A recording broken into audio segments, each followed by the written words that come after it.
Hey, the better rifle. Drop the gun! Oh, shit! I'm hit. I'm okay. I'm okay. But I'm not gonna die. And they're Like, what? what is wrong with you? Yeah, And it's like, exactly. there might be something wrong with me. When got tacos after this? Yeah, one got something to eat. Try to get a new pair of boots, whatever. South King. All right, you ready to do it? Yeah, we're recording. All right, we'll let it rip. Oh, good. All right. I know. Dude. It was just. So very good. Oh no! I might. You never know. Might add to it. I don't know.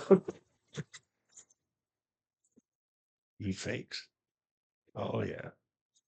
You ready? Yep. All right. Welcome to Badges, Bullets, and Blunders. I'm your host, Travis Harless. Today's guest is two returning guests, Lieutenant Chris and Sergeant Dan Champness. Before we get started, if you'd like to support this podcast, go check out our friends at Slick Sleeve Syndicate. It's just a t-shirt company. The link will be in the description. All right, welcome back, Chris. Hi. Welcome back, Dan. Thank you. All right. Hey, you can use my last name. I don't. I did or did not? No, you can. Oh, well, okay. Do you want me to say it? Go for it. My last name is Bagby. Bagby. There we go. There you go. All right, Lieutenant How's Bagby that? and Sergeant Champness. Yeah. Now we're out in the open. Yes. All right. There we go. Cool. So we had Bagby on first, and when we had you on and recorded, Dan had just written some of his articles that we ended up having him on the show for, and so we had some discussions right before we recorded last time Yeah. talking about that. Gideon Knox. And Yeah. so Yeah. that was I only love for a that couple of name. days. I know. I love that name. It was It's short-lived. it's a very so- corny name. It's a good so- pen name. Nom de I thought it was. Anyone Yeah. hasn't read the articles yet, I highly recommend. Is it 4 up right now or 5? Yeah, I think 4. Yeah. We got a series coming. Though. Working on the 5th Working with on the s- series. yeah. Yeah. It's at I it's need to at subscribe to that. Sorry. Blade and Covenant, right? Covenant and Blade Covenant and Blade on Substack. on Yeah. Substack, and we'll link that in the description. So please go and read those. Thank you. And yeah, but Chris, you had some questions or some comments you had made, and I thought, oh well, it'd be great. What if we just ask Danny about it and see what he says? Yeah. I wouldn't call them questions. I would say that. So somebody sent me these articles, right? Mhm. Very clearly were written by somebody else I know. Yeah. And it was totally like a loaded question. What do you think of this? Yeah. Right? Yeah. And I don't know if it was like, what do you call it? Like because of your position.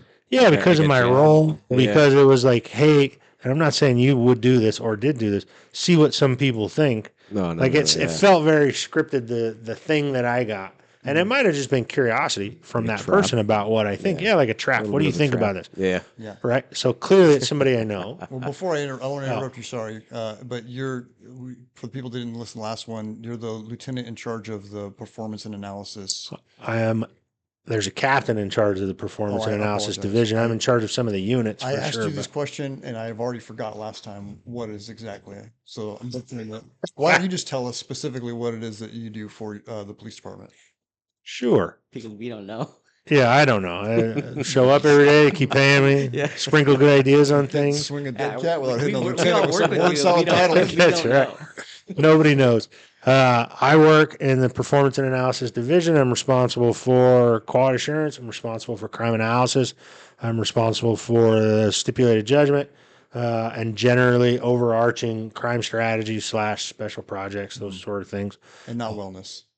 But not wellness, correct? You remember that, I do right? remember that. Anyways, that's what I do at the police department. Our mission globally is to create an environment where other people can be successful under the umbrella of the police department's bigger mission, right? So our job is to help people amplify their own work, become more efficient, become more effective, and then help the big department be successful on a quote unquote global scale. Okay. That's what we're aiming to do. We'll probably get into some of the weeds on how that's done. Yeah. here Yeah. shortly. And then Dan, tell us what you do. Yeah, so currently supervisor on a patrol shift right now, and then on the SWAT team. Yeah. With you. Oh But my I'm gosh, two yeah. SWAT guys. yeah. So in charge of our. I feel honored to be here. You're welcome. I'm the only one not in black too. Weird. We call the head. I would try to Actually, when I rolled over this Are morning, we, somewhat you're sure wearing gonna jeans? wear. You're not wearing tactical pants? it's similar but not the same. It's fine. All right, so then Dan, again, we kind of covered this last time, but you were having some thoughts bouncing around in your head, started Yeah. kind of journaling about it in relation to some problems you've noticed in law enforcement, Yeah. and then that turned into you writing full-on articles on Substack, and then that kind of blew up a little bit, and one of them ended up in your lap. Yeah. So I don't know how many articles there were. I remember 2 distinctly. Yeah. And then total. 5 total. Okay. At that time, there were 5. I don't think at that Nah, time. I think No, there no, was probably now, 2 or right, 3. right, as of right now, there's Right now. 5. Yeah, that's fair. I read the 2 that were sent to me, and then I think I read part of the first one. Yeah. I sniffed out the author as him, Good job. relatively detective quickly. in you. Yeah. Super good detective work. You Your suspected me. oldest friend Yeah. with the most obscure reference possible Yeah. dimed you out on accident. Yeah. But Yeah. what's that? Well, you were suspecting me when I walked in here that time. Well, that's right. I said it was one of 2 people. Oh, okay. But I didn't know, like, that's fair. Yeah. Fair way to put it. I had a good idea who it was. Yeah. And if it wasn't you, it was the other one. How about that? What surprised me about the construct, if it was you, is that it had a pen name, a nom de plume, as it were. Mhm. Yeah. Yeah. And that's not very Nom you de guerre. style. Mhm. So I was curious. That's Yeah, cool. it was I me. like it. It was Danny. Any event, what was interesting about the articles was that I could see immediately their appeal to like the rank and file practitioner, like, which then I was like, okay. First of all, they're well written overall. Thank you. I would edit them a bit were it me, but I'm working on it. I'm learning. no, you're It's actually a good process. He's writer. gonna talk about my articles. It's a Oh my process. God. Travis needs to follow the 30% rule. Keep only 30% of what you think you want to say. Yeah. And then he would be deadly. You are a good writer. But what I was going to say about you're not a bad writer. You're just a bad editor. Like, you're really good. You're trash. But No, you're no. actually really good, Dan. Are you still writing your articles? Should No, be. what happened to him? I went to IA and then I lost all my creativity. Were you told to lose your creativity? Was it You think suggested? someone's going to tell me that? I mean, No. I think somebody might tell you that. I don't think you would do it. Yeah. I'm not saying that you were no. bullied into not doing it. I don't think anybody where we work would do that. However, they would probably say, I think this is a bad idea given Yeah. your job, right? Yeah. I think part of it was that I was working like we talked about, that midnight afternoon shift. So I was like Yeah. up half the night, Oh, I not see. sleeping much, and like lots of thoughts were bouncing around in my head at the time. So I had more natural creativity. And then once I got on a day shift schedule and I was like inside of a sheetrock box, Yeah, it at a becomes a desk, lot more work. the work, yeah, but like the thoughts stopped flowing into my brain. Yeah, I don't mean a lot more work. I mean the effort, like when you're on a regular schedule to Yeah. balance your Yeah. side stuff with your regular stuff gets a lot harder on. Yeah. One of the things, shift work always has been true for me, at least. I prefer it. If it were up to me, we would work like 1 to 11 everywhere I work for the rest of my life Yeah. because I love it. I love having the whole day early to get to do the Yeah, things I get your want to stuff do. done. Then you go to bed, and then you have like 3 or 4 solid days of just family stuff. You know what I mean? Yeah, it's a good shift. Love it. Yeah. Anyways, the articles themselves, I think you should keep writing that, by the way, if you're back on shift work. I agree. I thought you did a good job overall. Thanks. Some I never really understood where you were going with it, Me neither. and I quit reading. So, but that's my right as a consumer. Mhm. If it's not good, just like your podcast, if it's not good this time, I'll just turn it off, go to the next episode. Hopefully Yeah. it's good then, right? Yeah. But you should continue that, and you should continue it as well, I think. But what I was saying about the articles was the first one I didn't really like. What's the word? I didn't understand the premise so much. Yeah. That's not true. I understood the premise. I feel like the premise is false, not intentionally false. What, Not like you're empathy or deceiving the- people. Just the whole structure of the argument falls apart. On empathy? Yeah, I Okay. think so. Okay. But and then you lost me from there because I couldn't get around the structural issue. Yeah. The point makes sense to me, right? But the premise of how it's like this is where the line in the sand is drawn because of this Yeah. argument I think the premise is overall false, and I couldn't get past it. But I know why people like Yeah. reading it because it fills the gap between what we're told and what happens, right? And that construct Well, works for that. and that's the challenge, right? Because you're an academic guy, right? So I wouldn't even say that. I um, would say I'm somewhere between, but yeah. okay, right. So and that's kind of my background as well. So that's Mhm. what we're used to writing. Like, hey, we're gonna very carefully make sure, like, we're gonna steel man this position, this other position, Mhm. and then we're gonna frame it appropriately, and then we're gonna attack it that way, right? But there's not a lot of people that like to read that style of Yeah. writing. Yeah. Yeah. So I think the challenge is like, so because like we were talking about last time, like literature is, I mean, it's incredible. I mean, you can say things by the form itself, Oh right? yeah. So, but and that's the challenge is how do I reach this particular audience? How do I say what's true? How do I leverage rhetorical devices at my Mhm. disposal without, but still being able to make the point, right? Yeah. And that's the learning process, and that's what I've really enjoyed doing. Mhm. Is like, hey, there's something to be said here. How do I say it? And like with like how Trav kind of convinced me, hey, dude, just send it with your name. Right. So Yeah. I'm there's, curious why you didn't want to. well, for the very reasons that you were talking about. So part of that. So there's, hey, if this is out there, there's going to be people that are going to say, hey, you shouldn't do this because this is not going to be good for your career. Right. But I think also just And I've okay, always been I want to come fascinated back to by, that. yeah, come back to that. By again, just kind of those rhetorical devices that kind of like, hey, part of it was like, let's take it away from who is saying it and let's just present what's being said. Yeah. I think that was the kind of the main point there. And part of it was just I just have to start. Like we were Mhm. talking about last time is just start. Like there's ideas. They may be not fully formed, but they're little avatars that you send out. And then but if your name's attached to it, people who know you can say, hey man, I think this was wrong on this count. And you're like, well, let me consider that. And bring it back, reform it, and send it out. So it's continuing to get sharper so that it actually lands. We land at what's true, right? And so that's kind of the Yeah. goal. So Oh, I love that. Um, well, there's a lot to unpack there. I find that true in my own writing, by the way. yeah, That like just start. Well, I fail. I start a lot. I yeah, don't finish a lot. yeah, yeah, And then I look at it. I'm like hypercritical of my own stuff, and then I'm like, it doesn't really say what I'm trying to say. And rather than continue on down trying to land the truth just stop. and refining, Yeah, which is when I'm at my best, probably 7 or 8 edits, I think. Mhm. But ultimately, yeah, I just don't. It's not very courageous of me in a lot of ways that yeah, not just put the thought out there and whether it's liked or not liked, or I wouldn't even say liked. I don't think I care if people like the thought, is that it's given the credibility or the importance or the deference. yeah. Well, it'll land where it needs to. Yeah, that's exactly right. Although I would ask you not to limit your audience downhill. I think that does you a disservice. Yeah, well, that's the challenge, right? Yeah. So how do you do that? And that's something I'm trying to figure out. Yeah. I am curious who you think. Okay, this is an interesting structure of what I'm going to frame here. I'm going to try. Okay.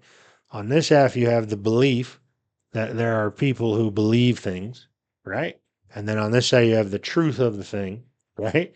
So both can be true, though. If One incidentally, one not. Can we discuss what is more specifically the belief that some people have that we're talking about? Yeah, well, Yeah. that's what I'm trying to talk about, right? Is like I'm trying not to say this because I think I know the answer, so I'm going to remain open minded. Okay. You believe there is a belief that by having a public opinion about the way that we police, the things that we do, being critical of of our organization or um, the strategy at large, right? Um, of what was it? I think it was procedural justice, Yeah, right? That's what yeah, we're aiming for. What you yeah. were calling empathy based policing. I think Which is part of one of the pillars under the 21st century policing. yeah, empathy is Yeah, yeah, right. Yeah. Okay. But what I am saying, so like, let's say you're critical of 21st century policing generally, yeah, for right? sure.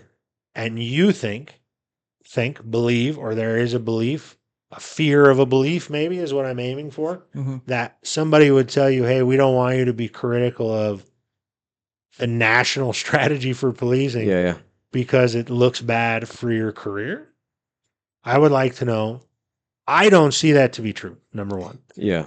I have worked in the quote unquote inner circle Mm-hmm. for 6+ years now. Belly of the beast. The belly of the Belly of the beast. beast. That's right. Live in the belly of the beast. Yeah. Well, no, I mean, to that point, Yeah, go are you ahead. finished, or because I can answer keep it to talking that. all day. I So, think everybody knows that. Just go. to where you're going with that, like there is some ambiguity, right? Or there is some false belief in what that looks like, or Yeah. what the repercussions are. And part of like I was telling Trav, like I found that episode with you really helpful, is because like institutionally there's always been, as long as we've been cops, this like us them thing. Yeah. I think there's some truth to that, but I think there's a lot of falsehood to that as well. Oh, you have So, no idea. but it's just kind of baked into the culture, and it's almost like it's just kind of its own. I don't know. It's its own thing, right? That's just kind of how It's it like works. a myth that just becomes truth. Right, It stays that way. and you believe it maybe out of fear, or maybe it is true because I don't know otherwise, Yep. right? And so there's a caution there, but at the same time there is this truth to the fact that, like, whether or not there's an office, right? Whatever I believe about the office holder, there's an office there that ought to be respected. Yeah. And I'm under that authority. So that's the challenge. Like, how do Yeah. you? So that's that Regardless of who yeah. holds the office. So that factors into it. Is like, so how do you? You're how trying do you? to be respectful. Yeah. How do you leverage an Yeah. appropriate critique by being one who is under that appropriate authority? And that's part of the project as well, right? So, not like we talked about last time, it's not just to come out and fire and forget with something that you think, or just to be able to bitch about something to bitch about it. Yeah. But let's kind of how do I appropriately lead upward and say, hey, maybe you haven't thought about maybe the philosophical underpinnings of this thing. How do I communicate that up? Right. So that's part Yeah. of the challenge for me. That's something that I've been thinking Okay. about. So next question. Yeah.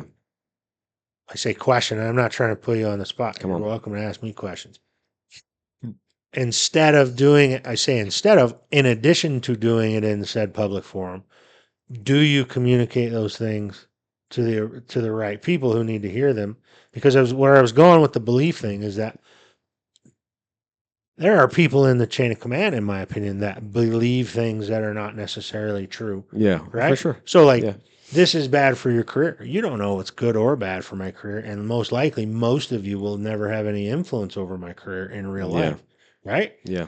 And the structure that we exist in right now, like, if I just keep testing, you've seen it to be true. If I just keep showing up, sooner or later, I'm getting You promoted. get there. Yeah. Right? Oh, yeah. And if I have enough time on or enough time left on, I just keep showing up. Like, the odds are in my favor that I'm going to land Yeah. where I want to land, whether I've In spite destroyed. of whatever. I mean, I can think of 5 different people off the top of my head that I will never say their names that have demolished their own careers more than once. Yeah. And That give are enough still successful given in enough time. given enough time, Yeah, time and whatever, distance, and right? yeah, Um, de-escalation. so my point is like, And that's when you were That's talking not about fail necessarily forward, true. when you first mentioned fail Yeah. forward, that's what I was thinking you meant, but you were talking it like a more broad, more broad sense when you were mentioning it last week. Not about careers. Yeah, not about specific Failing forward in your individuals. career. Like, I know that guy. He failed Yeah. forward over and over and over Multiple again. times. yeah, no, that's No. true too. There is Well, that as well. yeah, You no. fail forward repeatedly, but what I am saying, like, is there's these beliefs that we hold that I think, I mean, you hit the nail on the head. Culturally, people, it's like us versus them. Yeah, yeah. What do they think? I think you'd be very surprised that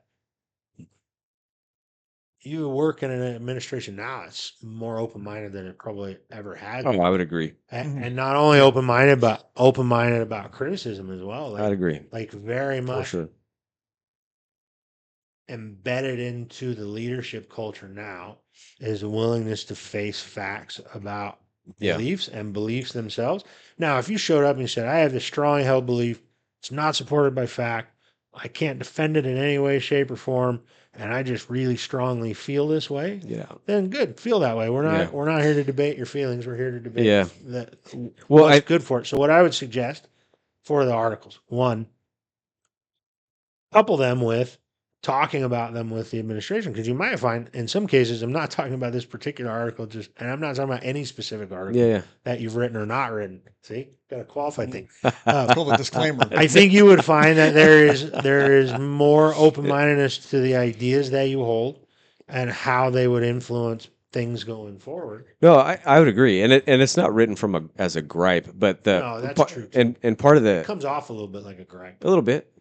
That's part of rhetorical, I right? think So some of it's the device. Yeah, yeah, I think it's so. the device, and that's How the you- challenge. Like how you so, pursued it. how do you frame it? And that's I'm learning through that. But the part of that challenge too is like I don't know. Like this, it's just I'm trying to figure this out. Like I don't. There's things that are rattling around. So if I respect the people above me, which by and large I do, I have to bring them a fully formed thought. Right. So Okay. how do I do this? Well, I'm not sure, but here's the next step. I'm going to attempt to articulate it. I'm going to put it out there and I'm going to see what I get. How can we form this a little bit better? Am I close? Have I approximated the truth? Am I over target or am I way off? Right. So, and that is deference to the position of authority is like, hey, if I'm going to bring something to you, I want to make sure that it is entirely accurate so that you're working with the best possible information possible. Yeah, I think that were I to debate that, I would say there is no need to show up with a fully formed thought. There's a need to show up with a defensible thought. Yeah. Sure. At least they Um, start generating discussion. A qualification though. This is how I feel. Yeah. I have no defense for it. Yeah. Well, And remain open minded about how they see it. Like if you really want to have these kinds of discussions in a Yeah. meaningful way, I think there has to be that. well, but give and take. the other end of that project, and I agree with you, and I've had that over some of the mandated department trainings. Yeah, I Um, know. So, I vaguely remember somebody. Yes, I vaguely remember yeah. when we were talking about the Gideon Knox articles. Someone else ferreted you out immediately. Oh yeah, I'm sure. Because of whatever the arguments you There were had some about the specifics training in there. you specifically mentioned Yeah. in your Right. article. But yeah. but here's the thing. Like some of that, like you said, this is a national mandate. Like there are some things that we are legally obligated to do. Yeah.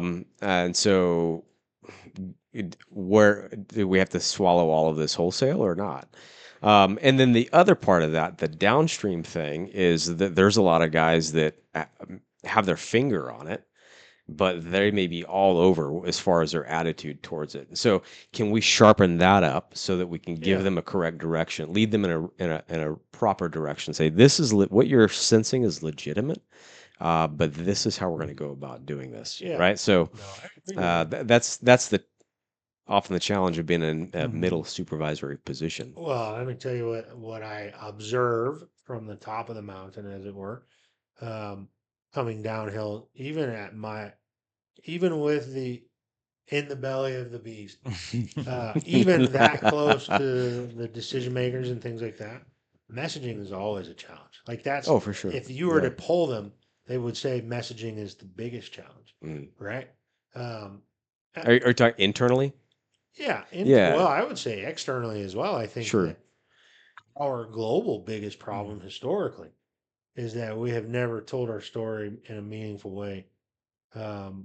That's why we got Nick now, Yeah, that's what Making- Nick's working. He's making dope videos. Yeah. making dope. Yeah. As long as they land on TikTok, I'll get Yeah. them. I don't have TikTok, but no, I'm not going to get into the TikTok stuff. But Yeah. what I would say is that, yeah, generally, one of our biggest problems is to message things outside of like the things that you would be surprised the things that administrators think are obvious to the rank and file. Oh, for sure. That's their Yeah. world. That's what they're in. Yeah. Right. Yeah. So Yeah. they're like, this is obvious that we care. It's obvious that we Yeah. feel this way. It's obvious that this is the plan. Well, that's why I look at his articles as an opportunity. Like don't I'm just disagree with I'm that. a mid-level guy, right? But I imagine, and this will never be at the top. But if I were at the top and I got this criticism leveled by a mid-level manager, I'd be like, okay, well, this is a great opportunity because now I know what they're thinking, Yeah. and I can now point out where their thinking is incorrect, and I can also take some of these criticism. Maybe there's some legitimate criticism here, and make some adjustments and respond to this. And I think Yeah. of it as like a great messaging opportunity, as it heck were, to yeah. be able Yeah, to. it's a good position to learn how to leverage. And like that was the piece like Mercy for Weak Leaders. It's like, Mhm. yeah, they're there.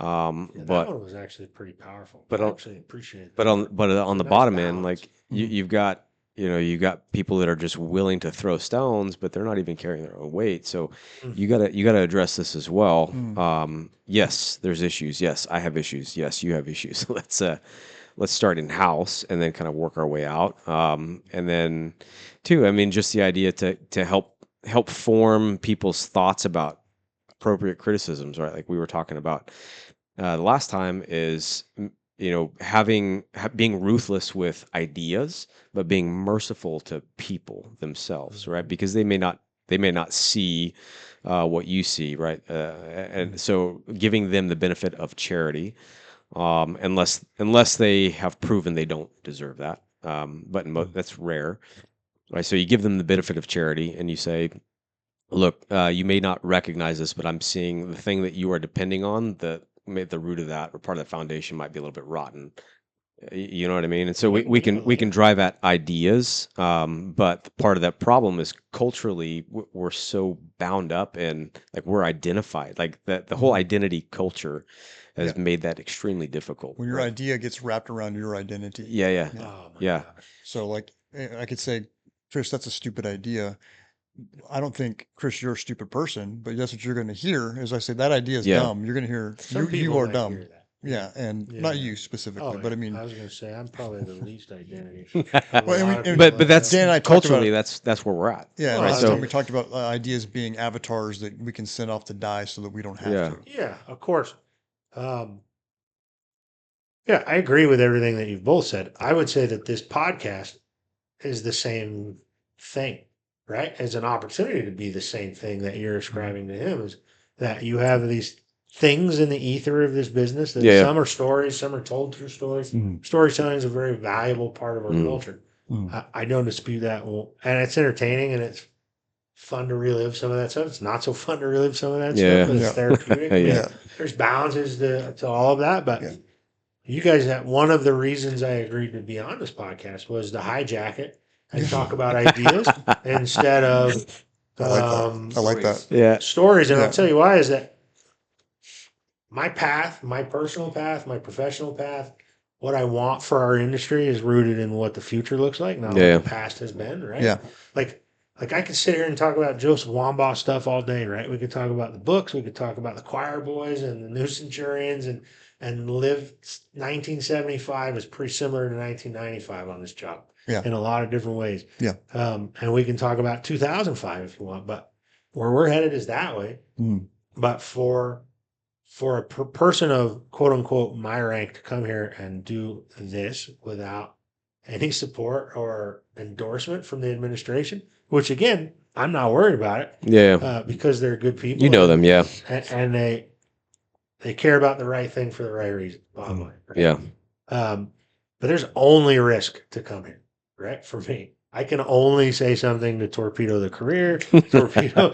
Well, I can't win any Well- hearts and minds overall. But what I can say is that one of the driving motivation, hijacker, talk about ideas about the future of this job and the way that I think about it. yeah. And because there is this messaging issue, trying to sort of lead from the front in my own way, I guess that I am happy to address. We have wound up in the positions of the stuff that I lead and it's historical, cultural. If it's internal, it's designed to screw over coppers and these different things. And the reality is none of that's true, and it's not secret, and it's all transparent. But we've not done a good job of sharing that to people. So, like, what better way than to show up on some podcast and not Yeah. mince Give words? some I of try that. not to mince words. There's some words I have to mince. I mean, Yeah. be real about. I've worked hard to do the things that I'm doing, and the levers they get turned, and the influence that I have. It changes pretty dramatically if I do something crazy. Like, and I got kids to feed too, man. So some of that's always going to be true, but. Oh yeah. And to your point, there's respect in the offices that we're talking about, and Yeah. and the people that you would never catch me talking bad publicly about our bosses. Yeah. Yeah. And I'll tell you why. It's not that I don't have critiques of our bosses. I have critiques of all of them. But those are our problems inside our house Yeah. that I would deal For sure. with directly. Yeah, it's For the sure. Saving Private Ryan, the gripes go down, or Yeah. gripes go up. Never down. He's Yeah, never down. yeah, Yeah. of course. What would you say if maybe you weren't a captain, or maybe I was a major? Yeah. Yeah. Yeah. Well, but yeah, part of but that too anyway. is just, I mean, that's the correct order of things, right? Yes. So Yeah. that we ought to, we live in a world that's hierarchical, We and chose it. right, but that's Yeah. that's the world we exist in, despite what they want to do with it. And so part of that is there are structures of authority that have been given to us. And there is a level of honor and respect that is always due de facto to the hierarchy above you, regardless of the office itself, right? And so we want to be careful to make sure that we're doing that because that's right and true and good. But by not by learning the appropriate ways, okay, how do I in my position lead up, right? Or the idea of the doctrine of the lesser magistrate is that there's the lesser office ought to be able to hold the upper office accountable to what they are designed to do. Yeah. So that's the challenge. So you want to do that with humble posture for sure, but you want to also make sure it's sharp. Like this is accurate, not just a Yeah. And shotgun grenade. Like here you go. I would say Deal with that this. to your point originally about worrying about what people believe about how this could influence your career. One of the things I feel like, at least, I think we talked about this some the first time I was here. So if it's rehashing it, I apologize. You can edit it. Go for it. Let it rip. Let her rip, eh? The politics of disrupting, right? So, like, you can come with a fully formed, or I am a big fan of quote unquote over preparing. Yeah, Meaning, for like, sure. I red team my own arguments. I think about, I try to keep an open mind about where I I'm leave at. with 20 questions that were never addressed. Yeah. Yeah. I don't do that specifically, but I do very much try to be, try not, I call it not being half cocked, right? Uh, Yeah, you want to be prepared. yeah. So, like, but politically, you have to be prepared as well, right? Like, Yeah. so what is this? What is the thing I'm going to disrupt? Gonna disrupt downhill, uphill? Mhm. Who's it gonna upset? How? What's a good way to plant an idea, seed an idea? Yeah. And very often, a quote unquote trick, I wouldn't call it a trick, is you learn to bring your fully formed idea, at least as fully formed as you choose to make it to this point, um, to the table to debate or talk about or propose or bring up, however you want to. You go, look, this is what I've been thinking about. This is the problem I see. This is the challenge. This is the issue. This is what I propose to solve it. Um, this is the thing we're trying to address with this solution. And here's all the arguments against it. And here's all the arguments for it. Still think it's a good proposal. You find some way to do that, like to probe it a little bit, right? And then if it doesn't gain traction or it's not seen as a thing, the problem hasn't disappeared. Mhm. The issue hasn't gone away. They're just not prepared to think about it yet. Haven't thought about Yeah. it that way. That seeding of that idea, that planting of the original kind of construct of what you're thinking about, why. Um, my experience is that the more you can take your ego away from it to disassociate with the outcome of what you're proposing, Yeah. the easier it is to recognize that it's an idea to solve a problem. It's not the only idea. The problem might not be that big of a deal yet. You might be thinking about things at an order or level or hierarchy that they haven't arrived at yet. Like the problem's not a problem for them yet, right? Mhm. So then it becomes this thing you just put in a drawer and you wait And you wait until because somebody gets some traction. the problem's not going away. Mhm. The issue's still there. Yeah. The thing that needs to be solved is still there. So then you wind up looking like you've fabricated like this whole solution to a thing in a short amount of time. Yeah. And it's like But you've been just thinking in about it for a time, while. but you've been thinking about it for a while. You've been fleshing out the idea for a while, and it's just been living in a box Mhm. for a while. And then it's like, we have this big problem and we have a good solution. All right. Kind of Yeah. more or less fully formed. But that's a kind of a series of, there's a series of political maneuvers that They're not manipulations. They're just good strategy, right? Like you kind of red teaming stuff as you Sure. go along and get this idea. Where people fail the most is they drive an idea very hard that nobody's ready to hear. Even if it's a good idea, you So hammer this thing, yeah, right? And then get frustrated when nobody else thinks And the not same only way. get No frustrated, response. but you come off like this guy screaming at the wind, Yeah. kind of a lunatic, unreasonable. And they're not going to listen to you because of the way Well, you're not behaving. only are they not going to listen to you because of the way you're behaving, but what you're saying is what they care about. It's not important. Where their values and priorities Mhm. are right now are not important. And you just destroy relationships. What do you think about? And that is a political suicide in its own right. Now, you come on this podcast, say all the right things, and then go and just dig holes for people to trip in all day, and then yell at them for not falling down. Um, Yeah. like I don't get you. I say fired. Fired is a bad category of yeah. terminology, but that'll definitely Hot make water. you lose influence. Hot I wa- yeah. guarantee it. Yeah. What do you think about Danny? I talked about this last week about I kind of came to this accidental like I've got the class clown sort of tendencies, like natural Yeah. tendencies. And I heard this saying years ago that really resonated with me is that the jester is the only one allowed to tell the truth in the king's court.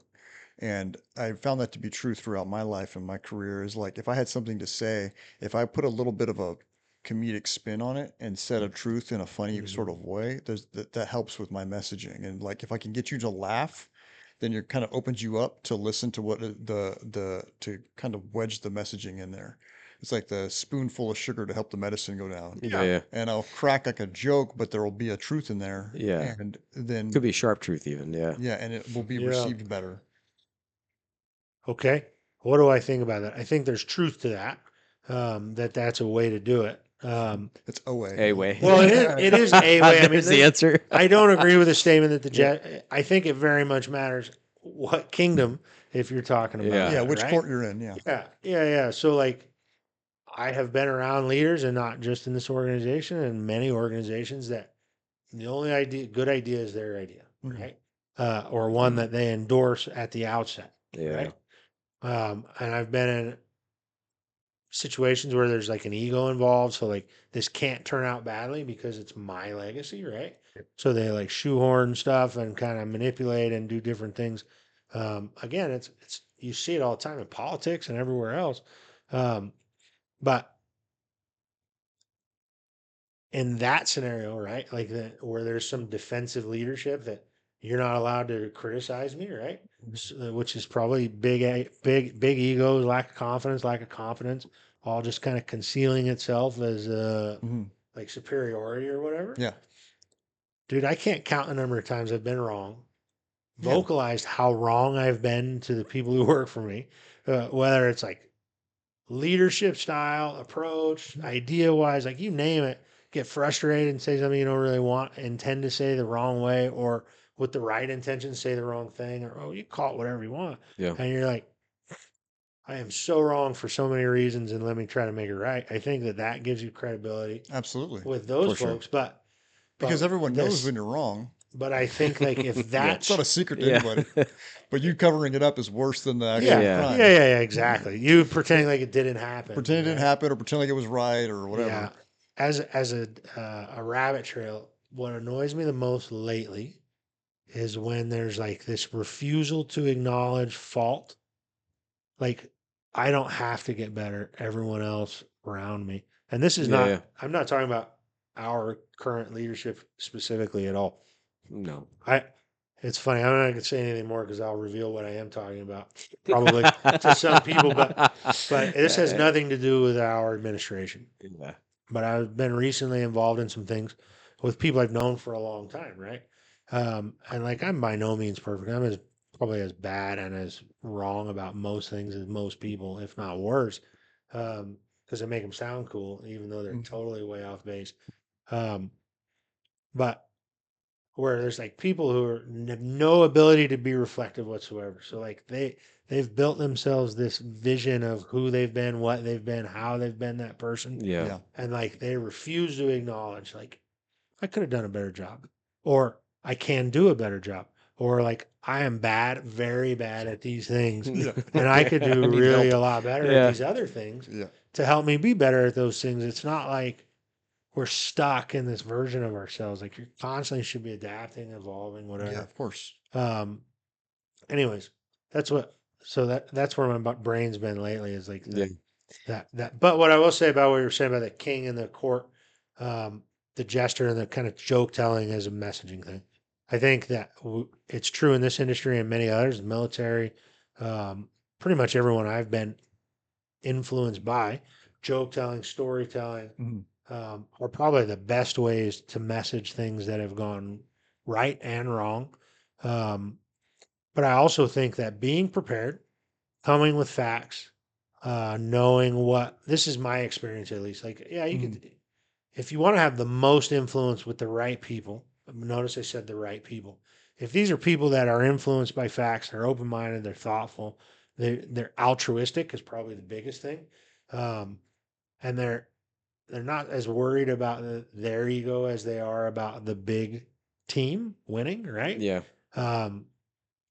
And you see those are the most successful teams for the most part. But I would say that characterizes largely our leadership now, across the board, truthfully, for the most part. Yeah. Not all the way, but for the most part. When you But say altruistic, you mean like in the legit definition of want to do the right thing for the right reasons. 100%, 100%. I say altruism is probably the most important thing to success in in a police organization. That's my belief. Okay.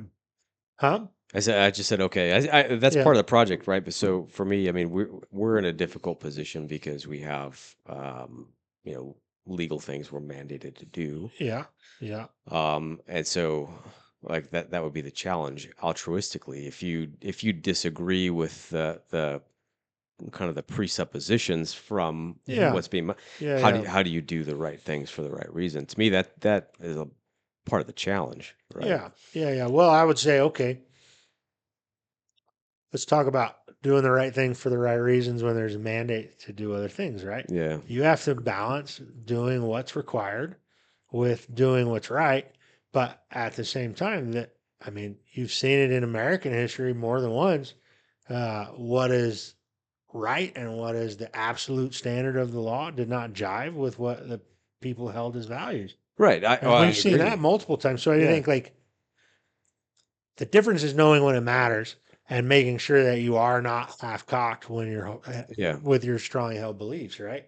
Like there's a lot of people with strongly held nonsensical beliefs that we all probably know, and you're like, this is complete nonsense. Yeah. But to your point, they tie it up in their identity and whatever else. Yeah, so they can't get over it. So you kind of have to find that balance. But I would say the actions that you are mandated to do not force value, right? That's not the way I want to say Yeah. that. Edit that, please. No, the values that you hold and the actions that you have to do are not necessarily mutually exclusive, or mutually inclusive. So, like, I don't know. I think where you're going is like the policing philosophy doesn't align with doing the job practically. Kind of what your Well, articles are about. I'd like to hear more. Maybe yeah, that would or be like helpful. what like so in a classical sense of justice, right? We're Yeah. looking at due process in order to arrive at this is the thing that you get because of that due process. Whereas a modern procedural justice would say yes, maybe, but the thing that we ought to focus on is the relational aspect. How do these people feel about this process, right? Yeah. So the Okay. concern value wise, right, where I could see these coming into conflict is saying, okay, are if we do this wholesale, are we going to minimize what our belief about actual justice is in order to meet a mandate and satisfy a portion of the community's emotional appetite? You see what I'm saying? So there's those types of things that are going to be bound up on that because there are at the core of this, there are some philosophical presuppositions. I think that not all of them, but they are mutually exclusive to more of a biblical or a classical sense of justice and law enforcement, right? So that's kind of where I'm wanting to identify because I've seen friction points with that when people are like, I don't understand this, and so how do we parse this out and say yes, these are good things, we ought to be doing these because they're good, But this is something that is it's counterfeit. It's a plastic virtue that we probably ought to reject. Um, you know what I mean? No, So I do that's know the what you challenge. mean. I would like you, if you will, if you're interested, I would be interested to know what the definition you're using of procedural justice is.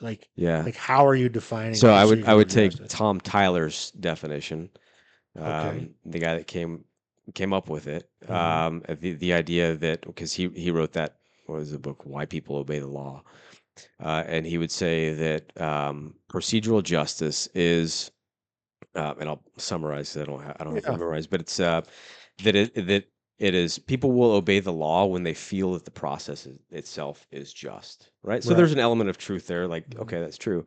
But are we defining what is just, or are we letting them stay in the driver's seat the whole time for that? Who is them? in Them, that? whoever is on the other side of that justice, right? And that's part of Yeah. the other problem is that that's always been ill defined by this standard. Um, and so I think that it just needs to be a lot sharper. Yeah. Okay. So fundamentally, we agree that it needs to be sharper. Yeah, for sure. I still think that it's a conflation of arguments on some level, right? Like, okay, that which is the setting a meeting of expectations of justice, right? That's kind of what we're talking about. So classical justice is what? Each man receiving what is due to him, right? So that Okay. Aristotle would probably Yeah. agree with that. Yeah. Okay. So if we're talking Throw about, in Aristotle in there. yeah, I like what you're doing right now. You're throwing out words, names. I haven't thrown out any names. He's not half cocked. As He you is. I'm said. not competing because Travis and I are probably the midwits in this conversation. No, I don't think that's true. Yeah. No. That's me. I That's me over think here you're in the being corner. self-deprecating, and I love that about you. But I will. I'll come back to that. Okay, so society decides what justice is, right? I would disagree with that. Okay, Yeah, I tell me. disagree with it. You're saying that justice is. So I'm curious, justice, go. so justice would be according to, for me, I'd come from a biblical place, right, and say Yeah. what God's law says. But even outside of that, we'd say even natural law, what we know to be right and wrong, and that's fairly broad, right? So we could recognize that well, it is not good for a society to murder people, right? Mhm. Those are obvious things, right? precepts and all that. Right. But the problem that we have is we can say that society can consent or determine what these things are, assuming that they have a shared moral language, and that's the problem is that we don't have that anymore, Yeah. right? So if We don't have that anymore. You Anymore. infer that we did at one point. we did, yeah, Okay. yeah. And I think we could historically verify that, right? Like, so you think of Adams, right? John Adams, who said that the Constitution is meant for a wholly religious people. Okay. It's inadequate for any other. So there you have a shared moral construct where people were able, by and large, to self-govern themselves, and so they only needed the government for these certain things, right? Because they had a common language. Now you and I think we've lost that, right? So we had kind of that capital that came from Christendom, um, and we were living off of that capital because everybody kind of agreed to that, right? They thought, no, we recognize this as right, true, and good. But since that's gone away, it's like that was the rich grandpa, right? He left this trust fund, and we've kind of Yeah. been pissing this Yes. away for a long time. That's a great way of So, putting it.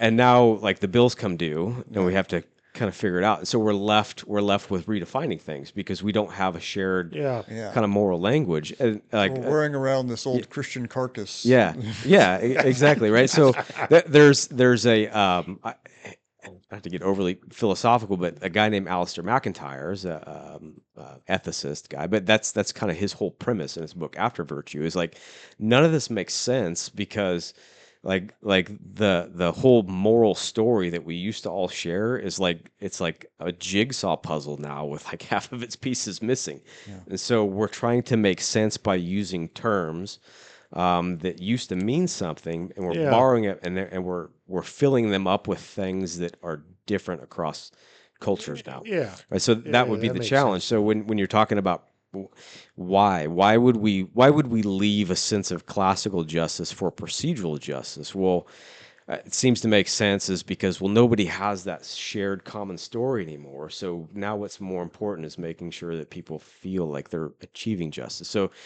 rather than an objective thing, it becomes more of a subjective thing. Yeah. Okay. Still feel like we're talking about the two things. The only thing they share is that the word justice is used as I think what I'm trying to say. Yeah. So like how society treats crime and punishment and what's just and what's not. I think we're largely agreed. Yeah. That's outcome based. Yeah, it's an outcome based, but I would also say that 100% agree that there is a classical justice, the definition of the term, how we would use it. I think we agree on that. I also think we agree on the biblical framing of all that. What I would say is that procedural justice is less about the sentiment. This and its tradition and the way that it's supposed. I say the way it's supposed to be in its purest form, right? It is designed, the goal of procedural is just to make sure that everyone is treated equitably, right? That people can rely Yeah. on the police department. That they experience that, right? That they, So well, that's right. where No, I think Tyler I would shifts back, that. I would back that off. Yeah. You can't make, okay, you cannot control what people experience, No, right? you can't. You So can't. like You can't control what people feel at all. the definition of legitimacy, I mean, I wrote about this in my thesis a little bit, so I'm going back to it. If the definition of legitimacy, which is fundamental to procedure, people feeling procedural just, right? Mm. That the police have some legitimacy, is the setting meaning of expectations, aka trust. Then anytime that you don't meet those expectations, trust is quote unquote broken, right? So it's this thing that you're chasing all the time, and like you're only as good as your last time you broke their trust. If you trust something and it's a false premise in what you're trusting, then you're going to be disappointed a lot more than someone else, right? Like it's this moving target all the Yeah, time. for sure. So like the sentimentality of, I would say that how people receive policing is not something we would ever control, right? Yeah. So like the justice system, the system But that we we exist attempt to. within. Yeah, I We wouldn't attempt say to. that we attempt to. I would say that the narrative says we're supposed to attempt to. Okay. That's Okay. fair. Yeah. There's a narrative that procedural justice is this always chasing someone's approval, like a child, right? Like running around hoping that they Yeah. will approve of the things that we're doing. That's And that's that, oftentimes how it's not only portrayed, but how it's yeah, actually worked out. yeah, I would Because say, you could look at big like Chicago, New York, LAPD, and like there's this always this back and forth. Like I would say we're that's the not easy satisfied with version of this, the right? So explanation, right? yeah, What I would say about procedural justice, we know that like as a structure for police reform, there's not a lot of evidence that procedural justice, and this is academic evidence, there's not a lot of people that have proven on some level right. procedural justice Works. changes grand scale That's so new. sentiments, huh? It's so new. Yeah, I mean, there's a great book called The Mirage of Police Reform. Oh, by oh no, that was the Mirage of Social Justice by No, Hayek. yeah, that's a Yeah, different book. yeah, But Mirage of Police Reform is by this academic guy, Robert Warden, and his partner McLean. Oh my gosh. Anyways, Warden yeah. and McLean. Probably said it wrong, but I need to check that reference. Just move Hey, it back. No, just what do move we- it back. Oh, there you go. Good. Microphone. Yeah, because you keep talking like on the side of it like this. I'm sorry, Nick. I'm gonna Is that look good? this up because I want to know. For Yeah, sure. well, you keep looking at him and Yeah. talking. Sorry. And keep looking You at- tell me. Yeah. Anyways, yeah, Hold on. I don't know what to do with my hands, Nick. That That should be better. that is funny. I was, Car ran good. So into what he's saying, man. I don't know. No, it's fine. That's all. Yeah. anyways, But yeah. So, it the Mirage- is unproven. I would say it's well, it's not unproven. only unproven, but I mean, like, where they've sought to prove that, like, this reform effort that focuses on sentiment based stuff doesn't Yeah. work all that great, right? Yeah. Because you're still chasing the opinions of largely a minority population, right? Yeah. Is year after year after year after year when they do these polls, 50 something percent of people, a little over a majority, um, approve of the way the police do their job. And then in Right. certain years when things go bad, Mhm. 2016, 2020, it's down. But you get these narratives, and that's really what we're talking about is narratives, I think, not the actual academic construct that is procedural justice. I think we're talking about the narrative around procedural justice, the narrative Yeah. around. Well, I mean, because we know okay, so let me finish. Yeah. In experiments, we know procedural justice changes opinions, changes minds. There is less crime in communities where procedural justice is a thing. We know that. We know that procedural just policing academically is a proven concept that should be perpetuated on some level.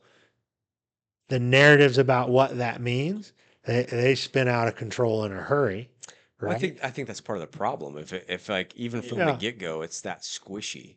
Like why would you say this is the thing that we want to form how we do things? Yeah. Right? And then how do you Um, execute it though? Yeah. So I mean, Right? there is. I think it's right and good that if somebody receives a just service, they do feel validated by that. Like I'm not minimizing that at all, but I just think why are we making this the main thing? Um, Yeah. you know what I mean? The main thing. Yeah, That's what I think about. It's Yeah. like it's Do a you think tool. it's the main thing though? it is. You think so? I think so. I think that I'm Obama, not the sure I task force agree with for that. 21st century policing Yeah, I spells think that that it's out. become the construct Yeah. and there's not any other ideas out there. So Mhm. if that's what you mean by the thing, I thought you meant for us, like that's all we're focused on. Well, no. It's not. Internally, I, no. But I think nationally, that it is right. So well, it's the main thing. this Okay, is I'll the give you thing that. that is the overarching framework for the 21st century on. Yeah, think about the term community policing and how often you say that. Like on every promotional exam, there's going to be a question in there about it. Like Yeah, but I mean, every time you okay. fill out your evaluation questionnaire, there's two. It's a 10 questions you fill out Yeah, about yeah. what you've done this year. At least two Yep. of them on there.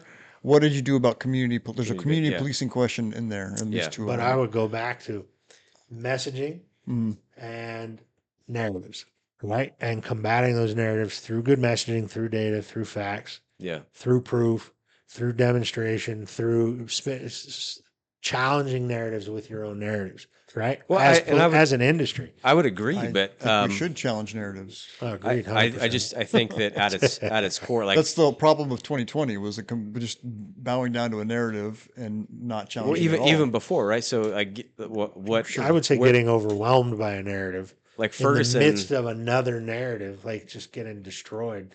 like It was very when unique. this like popped up, like became like the thing, like it had been around since the mid 70s, but like where this became the thing in police work was really 2014 with Ferguson, right? Which come to find out, like, okay, the officer was completely justified. He was just in what what happened, Yeah. right? But But the city still had to burn. but the way that they Yeah. felt about how they received that justice, right? And so that became the thing. So to me, that's kind of an obvious, like, this is the result of when you elevate this outside of where it ought to be in the structure. Yeah. But we can talk about Ferguson as an example, right? About how that narrative gets out of control, right? Sure. How often do you hear a police department say, well, "We didn't do a good job. We need to do better." Yeah. Right? How often do they tell the truth about themselves about anything that's negative in any way, shape, or form? Yeah. Right? So Ferguson's a community with uh, historically, right? It's I think it's largely minority community anyways, right? And they're policed very heavily, right? I'm talking pre 2014, Yeah, yeah, right? So for it's sure. policed very heavily. It's, a lot of issues with stop, search, frisk type stuff and aggressive cop stuff. A lot of complaints, a lot of community kind of outcry Yeah. already kind of brewing, right? Yeah. Before this triggering event. So there is that. Yo, for sure. Yeah. And then you get on like the national scale. I mean, you're talking about the Obama administration, one of the most quote unquote active in American policing. AKA radical. Yeah, radical is a good way to put it. Yeah. I would say very active in Yeah. ways that a lot of administrations had not previously been, Yes. for sure. Yeah. Yeah, hence the framework that now kind of governs. Yeah, but I mean that's Lawful true consent. of the Roosevelt when he was back when too, right? Teddy Roosevelt changed all sorts of things about how policing were done. Cops hated every bit of it, Yeah. right? Yeah. Hated it. Yeah. Quit in droves. Like it's sort of the cycle we go through as an industry. But what I would say, first of all, is I do not approve of any of it. And Yeah. with regard to the way the Obama administration 2020, absolutely not. Right. I'm not saying that Yeah. these are healthy Oh, yeah. things. I'm But saying it is. But there's historical it is. precedent for Yeah. all of these things. And Ferguson, for example, you could make a valid argument that if they were more reflective as an organization, sooner, faster, with better controls in Sure. place, that they would have pivoted based on, because who do the police serve generally, right? Yeah. The Peelian principles is which procedural justice, community policing, these things are all kind of rooted in, right? Is this idea that the community of the police are the community, and they have a shared responsibility, voice in how community gets policed, right? Yes. So, To a degree. But again, back to McIntyre's point, I think that worked by consensus because they had a shared common moral language.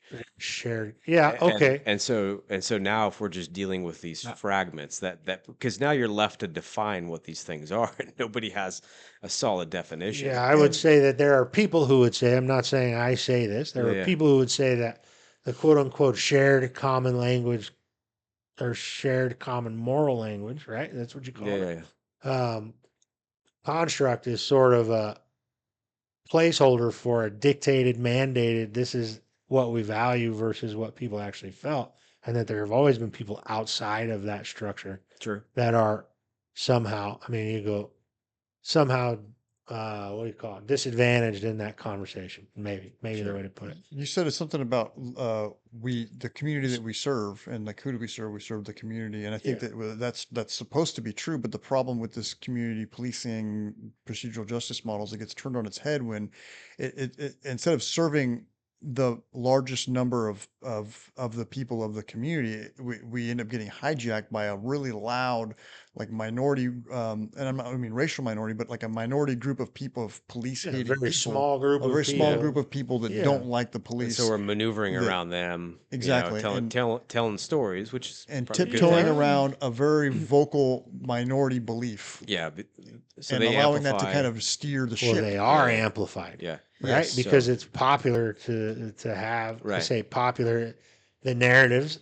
are easier to sell when there's discontent and corruption and scandal and all these other things that Yeah. that a lot of these groups that I say Yeah, groups, and- this loud minority feels very strongly about, they get all the airplay, right? Yeah. Yes. Right. And then we But- start but also- tiptoeing around it and adjusting based on that, as opposed to Yeah. based on Yeah. the reality of what's actually happening. So yeah, and it's, I mean, to your point, like I agree. Like, yeah, we ought to be saying, no, this is what we're after. This is what we're doing. Yeah. But I think what I want to say is that we're doing that inside of this framework, and that framework has changed, right? So that is always a good thing, but now we're doing it in this framework that continues to kind of flex and change. And so you like at what point do you say, hey, we've hit the mark, like we've achieved this, and how do we know it's not going to change? Well, in the future? that's kind of where I'm headed, is that, so we think about these strategies as like battle strategies, like there's an end to this battle. I don't It's see it that, ongoing for sure. Yeah. I don't see it that way at all. I see that, okay, being procedural just, you're not going to do procedural justice. You're going to continue to do procedural justice just in the way you live your life. I wish we would get rid of these terms and the way that we frame these things, like this is a new idea. It's not a new idea. Being a good person who does the right thing for the right reasons, following the rules, Yeah. dealing with people fairly and justly, those aren't constructs of a policing model. So, but They're I just think being a good person. But but I think doing it we're the operating right off way. of older definitions, right? So what is good? Like, so Yeah. what is just? Like, that's what I'm saying is that we have, and that was, I think that's where it hit the mark in that training class, is like, I'm trying to drive home, give me some definitions for this. And it's like, well, here's the term. We're going to let you fill it with whatever you think this Yeah, means. and But that's so- not okay either. But right? that's the problem. And so, Yeah, but that's what I It's mean. kind of what that- I've been talking about. Yes. Is a narrative about this thing changes what Yeah. it's for and what Yeah. it's supposed to do. Right? But we've lost the, I don't say we lost, but we like like there was a time when like there were, you know, these spheres of government, right? Like we talked about this last time, family, church, and state, that they had left right boundaries, and the job in order to get to a good society was the people in that society, they existed to conform them to those standards, Yeah. right? And as those things become unmoored, then this thing, society, starts to kind of leak all over the place. Yep. And so we use these terms that we would all agree on because we have a shared moral framework. Yeah. But now we does that have to bend because somebody else doesn't have that, or do we make them by law conform to this thing? You should do this and you should not do this. You see what I'm Yeah. saying? Despite how you Yeah. feel Yeah. about it, but that how you feel about it might be lower down on it's still important, right? But it may be Mhm. lower down because generally when you arrest somebody for a crime, they don't feel good about it. Like they don't feel good about any of the process. Mhm. So Yeah. so how do we uh, like why was there a need even to change these terms? Like why would we do that? I don't know, even though that there was a need to change the terms, because you But can they talk did, about, yeah, of course you so can. You can talk about the buzzwords, right? yeah. Mm. Yeah, community-based policing. You got Yeah. pop policing, problem-oriented policing. De-escalation is a good Yeah, yeah. buzzword. Oh, that's a buzzword. Yeah. Yeah, but an important thing that cops who have done the right things for the right reasons Yeah. for the last 200 years Yeah. understand fundamentally without needing hours upon hours of buzzwords and training. But there are people who continue to fail at doing these things. Mhm. Organizations continue to Yeah. fail at doing these things Well, and demonstrably fail at doing these things. I mean, you had all of the buzzwords and all these other things. They coincide largely with the era of the camera and all these other things, right? So then the people that you were talking about, a small minority, get a louder voice, propagates the media stuff, and then it goes on and on yeah. and on and on. And then, And then it dictates how we do business and, in a way that it shouldn't. yeah. Well, you also have to Yeah. remember, though, that in a police department, the police chief, right? Mhm. And I'm not defending any police chief because there are some that I have no idea how they have jobs, Mhm. to be honest with you. But, Yeah. um, again, not mine, Yeah. not No, he's mine. a good My man. Yeah. Our chief is a honorable man. He is. Yeah. Um, what I will say though is that they report to a mayor or a council or whomever. They're an employee, right? Yeah. And they have to do the greatest amount of good for the greatest number of people, both in the community and in their organization. yeah. So, like, they would have no influence if they say, kick rocks, I'm not doing that, right? Whereas if they try to navigate the balance and whatever else between some of the political things that Yeah. drive these narratives or Sure. that are driven by these narratives, it's kind of this self-eating snake type deal. But Can I give an example, like a real world yeah, give about an this? example. And Danny and I talked about this off camera last week. But I was talking about the riots in 2020, Uh-huh. and I don't want to get too deep into the weeds on the fundamental what caused it or whatever. But the riots are happening, going on for a couple of days, and we get information that they're going to start at the specific location in our city, and so we stage our little command post staging area at a range, which is about a quarter mile from where this is supposed to kick off, and this is like probably 3 days into the riots, and I'm a brand new sergeant at the time. I was a acting sergeant, so I wasn't even a real sergeant, and I had the ability to get quickly and easily demoted, and that was weighing heavily on my mind throughout this whole process, Yeah. which it shouldn't have been, and this is something I'm ashamed of. And we talked, and I won't go into the Yeah. depths of that, but I was like really Yeah. ashamed of it in the aftermath, right? So we're getting ready for this briefing, and I'm having a conversation with a sergeant and a lieutenant who have been on a lot longer than me, who I really respect, and they're discussing plans of action and what we're going to do in this type of scenario. And they say, okay, the riots, they're supposed to, the protesters, whatever you want to call them, they're supposed to show up at this intersection. And they said, hey, if they start doing property damage, they start breaking windows, they start vandalizing like parked cars or vacant businesses, like we're not going to intervene. And we're not going to intervene specifically because we don't want to cause an incident. And we're giving this directive to kind of let that happen. But if there's a violent crime occurs, if somebody starts being assaulted, then we're going to step in and we're going to intervene. And I remember getting really upset after a couple of days of this and kind of thinking over my head. And when they're having this briefing, I said, that's stupid. Like if they're like we have a mission statement, which is there's a bunch of words in there, but it comes down to two fundamental things, which are safeguard lives and safeguard property. And so Right. half of that is to protect property. And if somebody starts breaking the windows on some taxpayer's business, it's my job to go and intervene and stop that, regardless of what someone feels about a narrative of policing in America overall.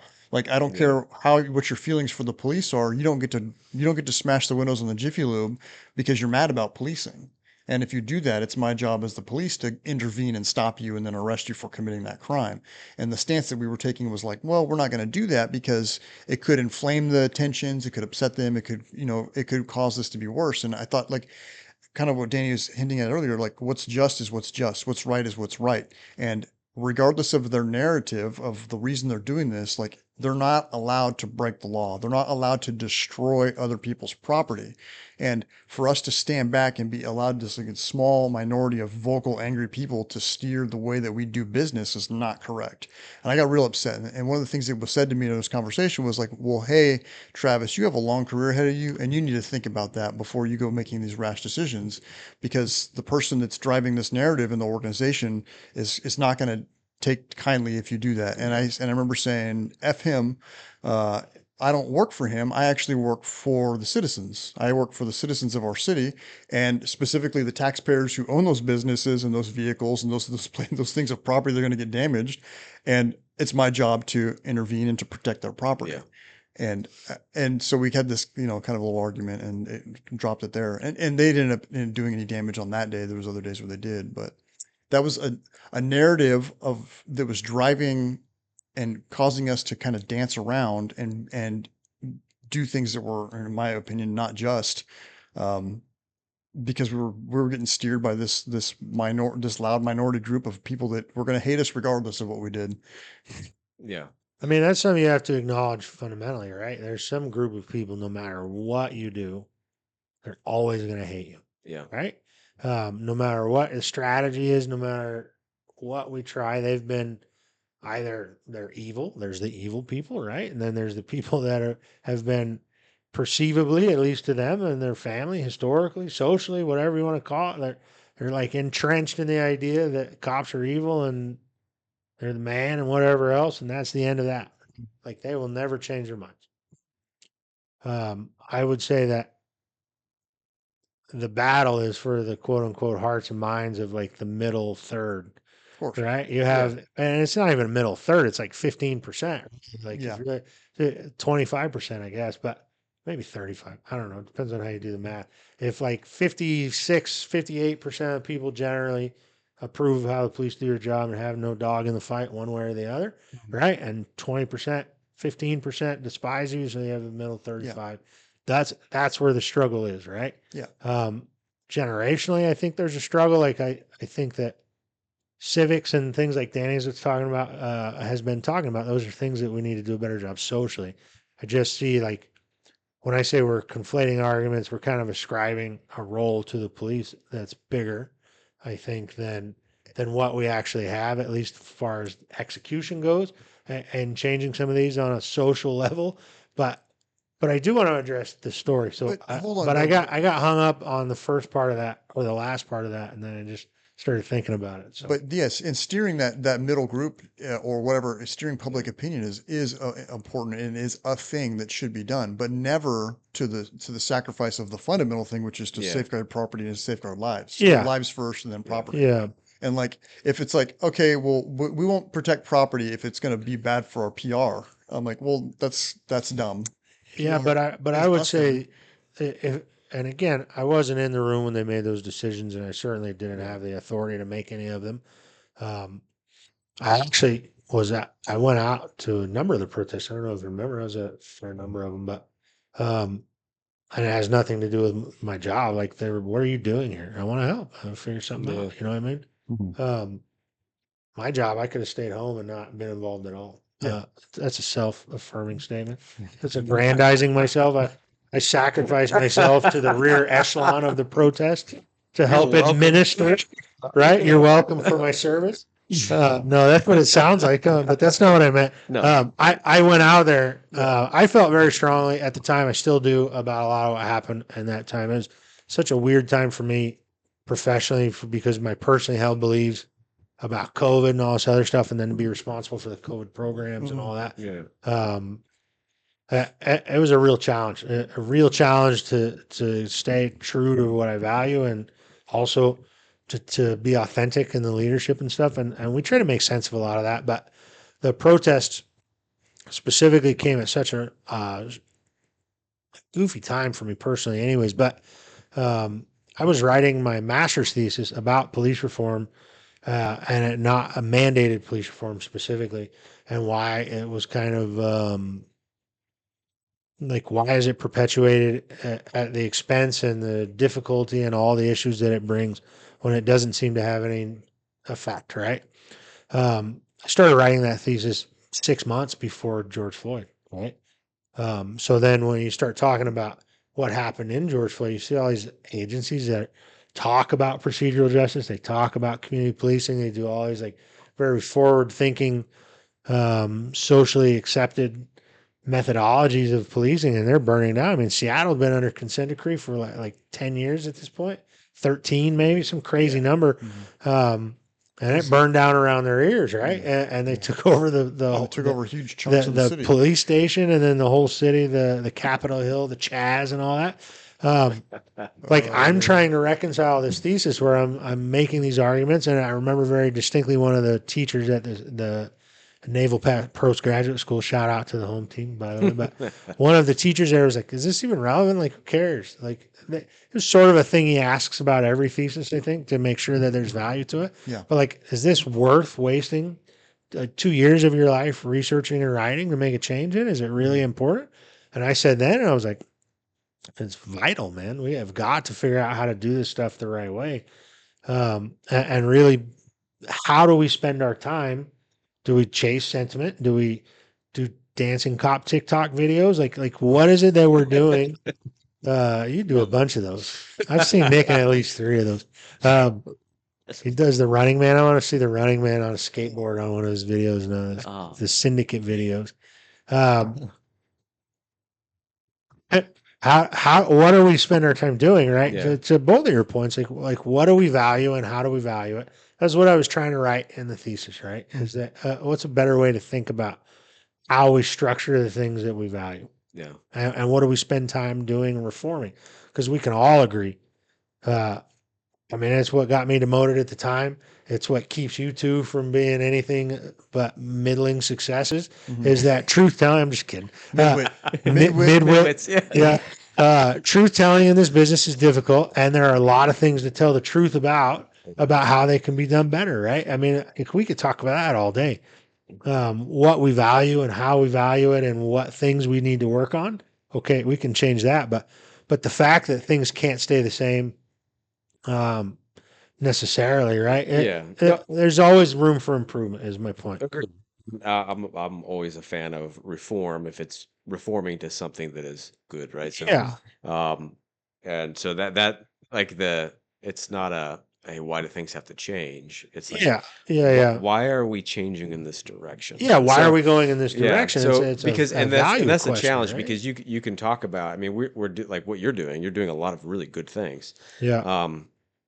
But is that because of this national mandate, or is it in spite of it, or even outside of it, right? So because the things that we're doing. yeah, so yeah, I'm happy to answer that. So, but because my point being is like you're referencing these other cities that have done this poorly, Yeah. but I think that to a degree that maybe that's skill, but I also think that is fundamentally because of the thing that they're buying into, right? So, Yeah. because like groups will always live consistently according to their philosophy over time.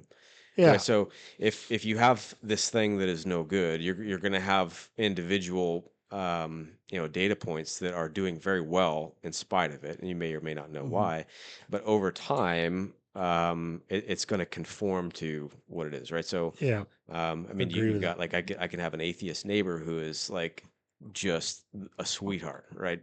Mows his lawn, super kind, doing all this, but that would be in spite of, right? Where we see like when we live according to that, you look at what communism has done, right, and how many people it's so Yeah. that's living consistently according to that belief. So that's my concern, is not what is we're doing in the short term, is like philosophically, if this is the direction that police is going, what are the consequences of these ideas? How are they? Chaz and Chop. Yeah, how are they Yeah. fleshed out over time? Yeah. What happens, and is that good? Not is that the type of police work I want to do because it's changed, but rather is that actually good for society, right? So Yeah, no, I appreciate what you're saying. So I would point you back to, I don't know that I have answers, because what I will say is that I done don't either. badly, right? Yeah, Done badly. We've seen a lot of reform done badly, right? yeah, All over the place. We see it all the time. Um, okay. Why is it done badly? Mostly, in my opinion, it's done badly for, you can talk about all the management organizational things, right? Is that it's not proven strategies for success, right? These are not things that have been notably put in place um, with the evidence to support that they do what they say they do, right? We so like operate. knee-jerk reactions to Well, it's, yeah, a lot of an it is a immediate knee jerk problem. reaction, and it's catering to, like Travis said, I would say globally catering to the people that drives narratives about policing, which is this vocal minority that doesn't live in facts, they live in feelings, and they reject facts as manipulations. They reject facts as um, um, non-evidence somehow, right? Like Yeah, they reject these facts as like you're just spinning that so it supports you're just doing whatever you want to do, right? Like the narrative is fundamentally that cops do bad things, right? Yes. And how do you defend yourself against that narrative? Well, for that small minority, you can't control that. But they're not the ones that you really need to convince. It's all about the middle 35% or whatever we're talking about. Um, and to that end, the best thing that you can do is to be evidence based, right? Yeah. As an organization, as you're talking about, like, why did we build what we built?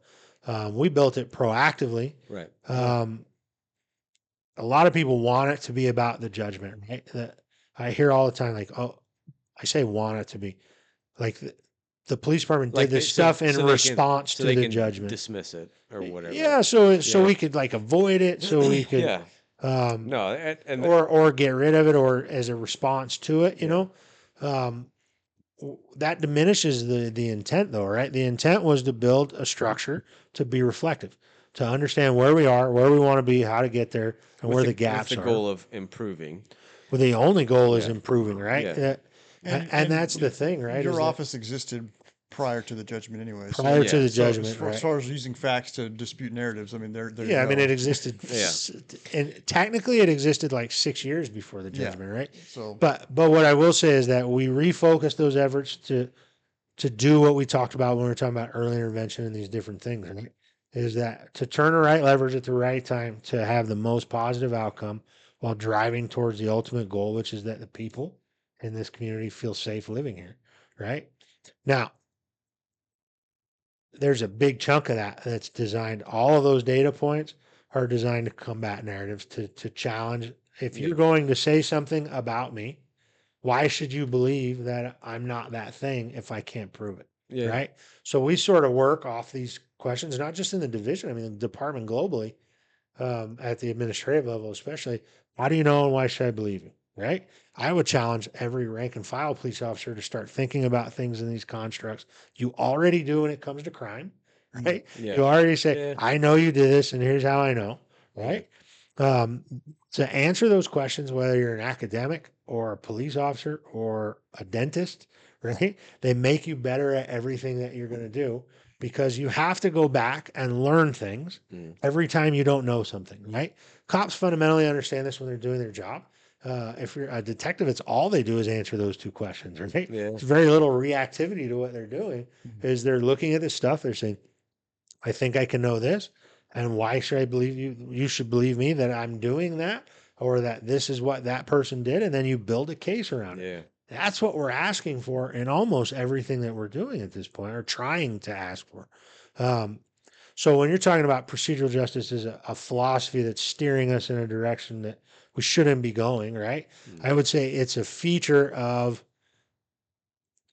not understanding what it is, how it's supposed to be applied. And I'm not just talking about our department, I'm talking about the whole industry, and the narratives around it, right? It is easier to plant a flag in the sentiment side of things and say, we want people to like us. We want people to be happy with us. We want like our PR to be good. Like every police chief wants their PR to be good because it's devastating in turn when it's not. Like there are massive social decisions that have to come up or massive social implications for how we perform in a variety of different ways. So like you were talking about the riots, and I have no intention of attempting to change people's beliefs about why administrations made the decisions that they made. But I think that, quote unquote, having some empathy for the people in those chairs, it's important, man. Like, if Sympathy, I think, is what you mean. no, I mean empathy. I think putting yourself in them shoes and asking yourself, how would you make this decision is a valuable thing in a lot of categories. Social empathy, I don't even think that's a thing. The way you describe it in your deal, I don't agree with that even exists as a construct. It does. I But think so. You would think so, but I, I would disagree Anyway. with that, and I would say that as a broader strategy of evidence-based policing, there's absolutely a place for properly applied procedural justice. I think that evidence, quote unquote, evidence-based policing, this policing that combines our experiences with rigorous research, good data, and strong conclusions, is the way forward. I think that is the national strategy. Um, and I think that there is validity in all of that. Where it becomes wishy washy is where there's narratives about things that we want to control, other people want to control, and the evidence doesn't support them, and we refuse to come off of them. Right? I think that could be true of procedural justice when all of the quote unquote dust settles. Community policing has been applied 100 different ways in 100 different places with some success and with some without. Right? I think that in all things, it's true about complex problems. There are complex solutions, right? I Yep, think that this absolutely. layered approach of some procedural justice principles being applied, some effort to build trust and legitimacy, better transparency. I think those things are true, but I think they fundamentally surround competent people with the right motivations in the right positions who continue to educate themselves and have the right motives, right? And Yeah, you need those people no matter what the strategy winds up being, right? for sure. Um, Yeah, don't ever forget to talk about the riots. I I keep wouldn't. starting Keep to, starting and and then then I you go go off Talk on a about the thing. rights. Talk about the rights. Okay, I'll come- hold that point. Yeah, until- yeah, I got it. Having some empathy about making those decisions. I don't think it's about the PR. I genuinely, especially at that time, I mean, I was in grad school. I told you that I was in grad school with a number of police chiefs who were in my class, people who were in these chairs. So I had some insight, and people who were instructors in the class, some of the most gangster police chiefs I've ever met, very aggressive people. Um, so a diverse set of perspectives. And I have asked our chief, I'm not going to tell you what he said because I don't have permission to. They're his words, and I don't know Yeah. how broadly he shares his opinions, but I've spoken to our chief about this exact topic with the questions that you asked. Why is this our strategy? Why are we doing things? And I will layer some of what I think his intent was in what I'm saying, but I'm by no means quoting the man. Um, the argument about whether it's about PR, that factors. It always factors at a police chief level, right? That's a reality of that life. Um, to do the greatest amount of good for the greatest number of people, both inside the organization, outside the organization, they have to think about the social implications of saying, okay, if you cross this line, then we're coming in hot and it's going to turn into a full blown media spectacle. It's going to turn into a full blown um, riot, well, with all of the issues that come to the riot. And if we're not immediately successful, what happens next? It burn downs an entire city block, and then the next city block, and then these Antifa terrorists are coming here, and it kind sure, yeah, it kind of consequences for this. snowballs, Yeah, right? yeah.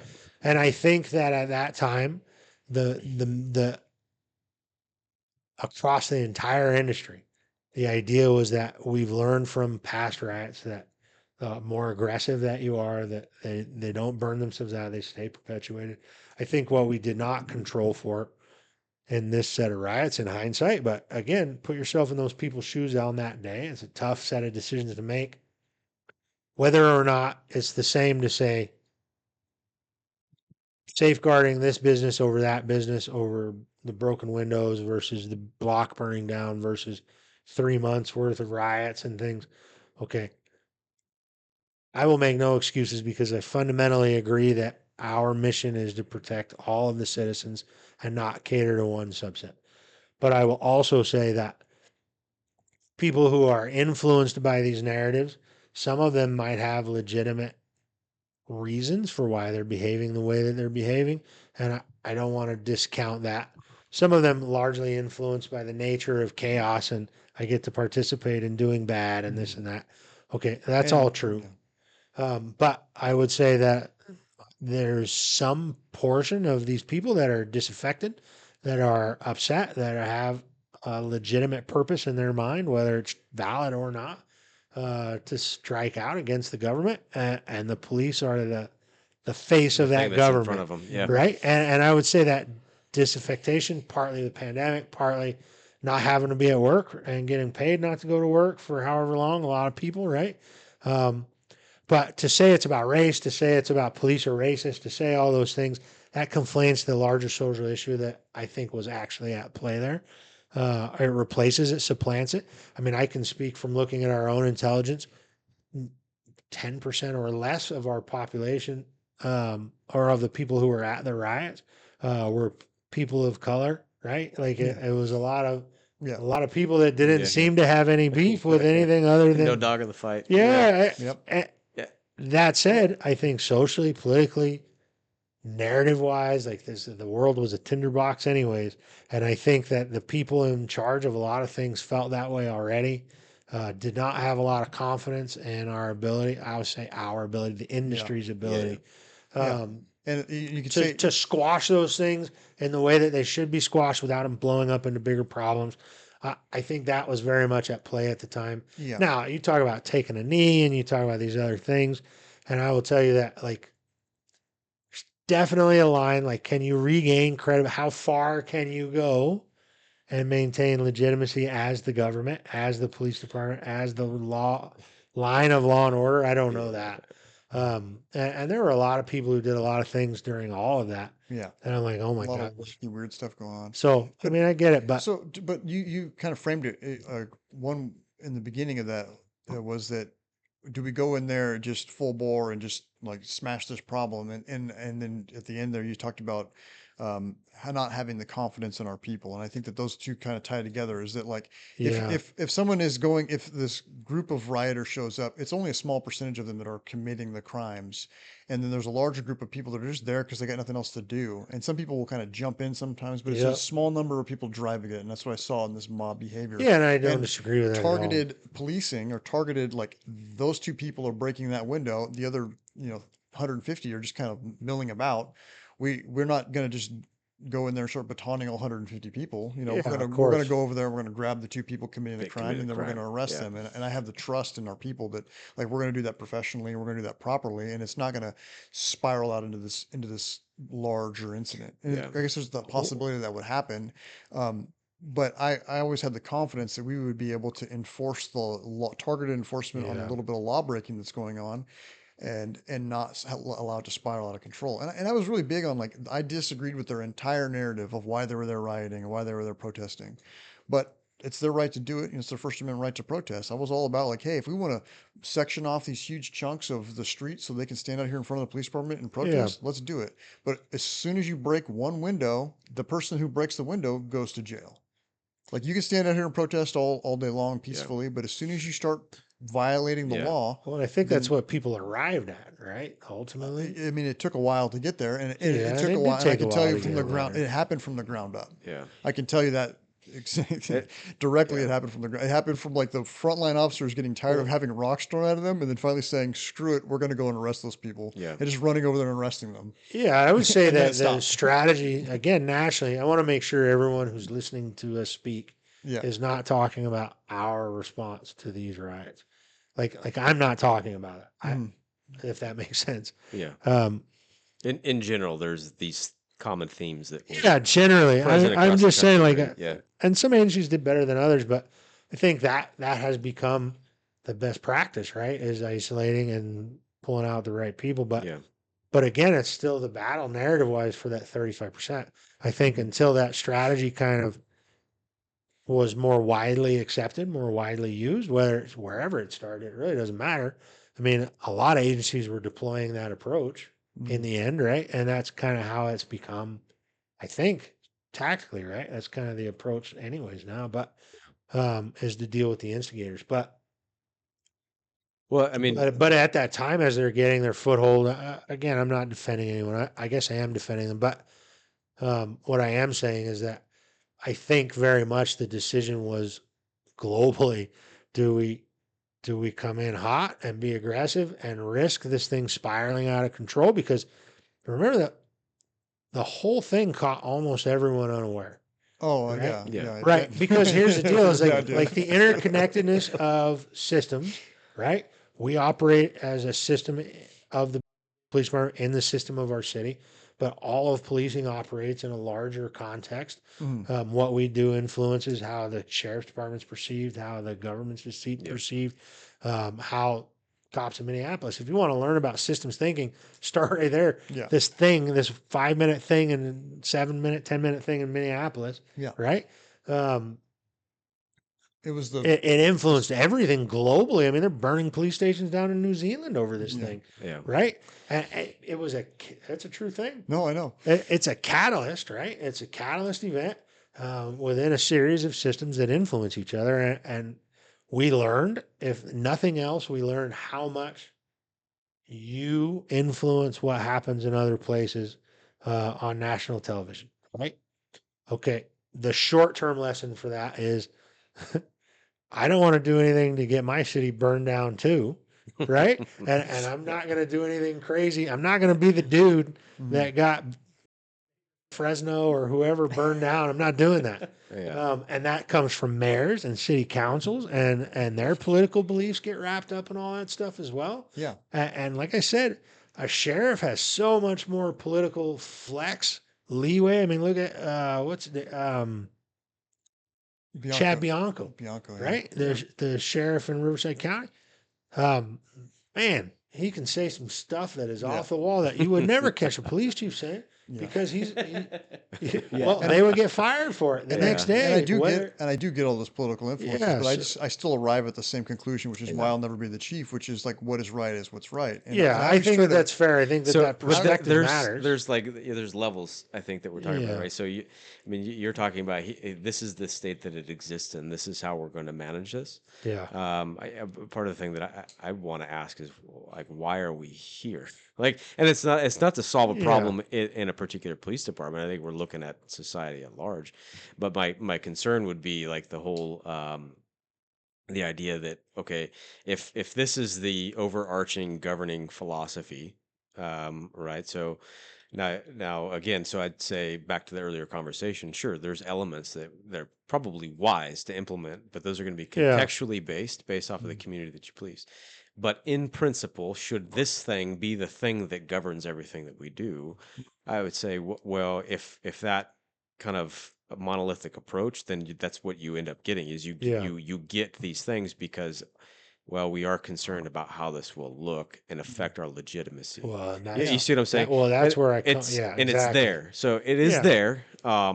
How do we? Your project is okay. It's there. How do we deal with this? Yep. I want to look at why is it there? What do we do Yeah. about it, right?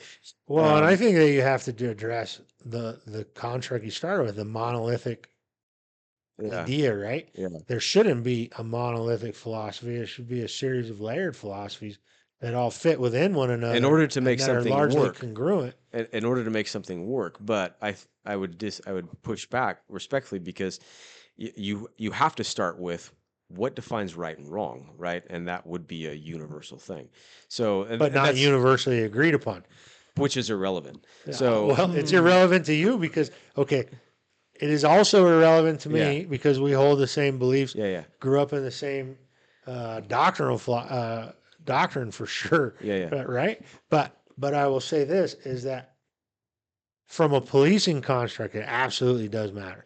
So It matters that not everyone has the same shared You'd say absolute value. and I would agree. Like, okay, yeah, it's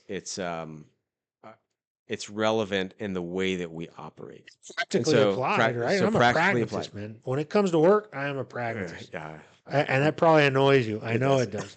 Super. I know, but I'm a pragmatist. I got to get stuff done. And I get it. I get it. Right. So how are we going to negotiate? Because we do, fact of the matter, we live in a pluralistic society. So 100%. some of these things, but I, at what point then who arbitrates? So if we say this is the framework of right and wrong, and these people are saying, well, we have a grievance, therefore it's right that I could burn Yeah. this building Just down. because I feel this So- way, it's okay. And we're like, well, I disagree. So now who's the arbiter? Where law was supposed to be the arbiter of that. Yep. Now who takes that place? Well, and that's So- okay. I don't disagree with you Yeah. at all.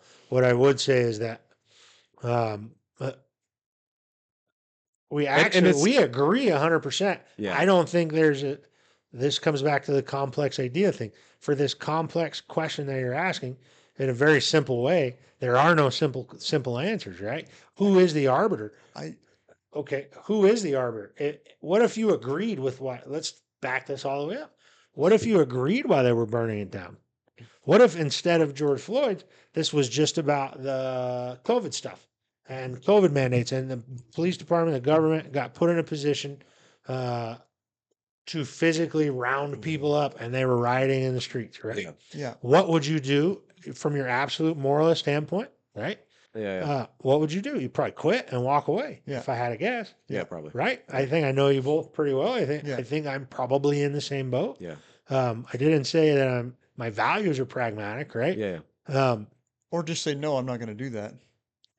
Right. So Which, to you know, help shape that, It's, right? in a So way, it's kind of which- quitting and walking away. It's the Which same in a thing. lot of ways, Yeah. if you look at pandemic mandates, variety of pandemic mandates across the whole United States, all kinds of law enforcement organizations said, Yeah. we hear you, but we're probably not going to do that. Yeah. And Right? individuals. And individuals within those organizations.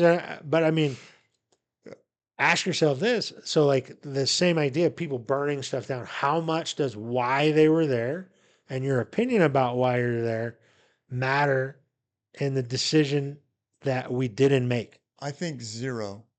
So if you agreed fundamentally with their position, If I agree with their position, it still is not okay to go burn Wendy's down. I Right? didn't Like, say, 'cause the I guy didn't that, say okay. I said how aggressive would you be in enforcing that? is that it's still a crime to It's still a break, to crime, yeah. destroy property. So- Even if I agree okay. with your opinion of the If- fundamental problem, it's still illegal. I think for you it's easy to say that. I think in practice, most people don't. I try to don't agree frame with that. I try to frame all of Probably, but I my- also think that a lot of people haven't really thought about what their convictions are and why. I think that that's probably you true know. as well. I think that if you were to honestly poll a group of people, random selected group in the organization, be shocked at how little they've thought about any of this. Right. Yeah, sure.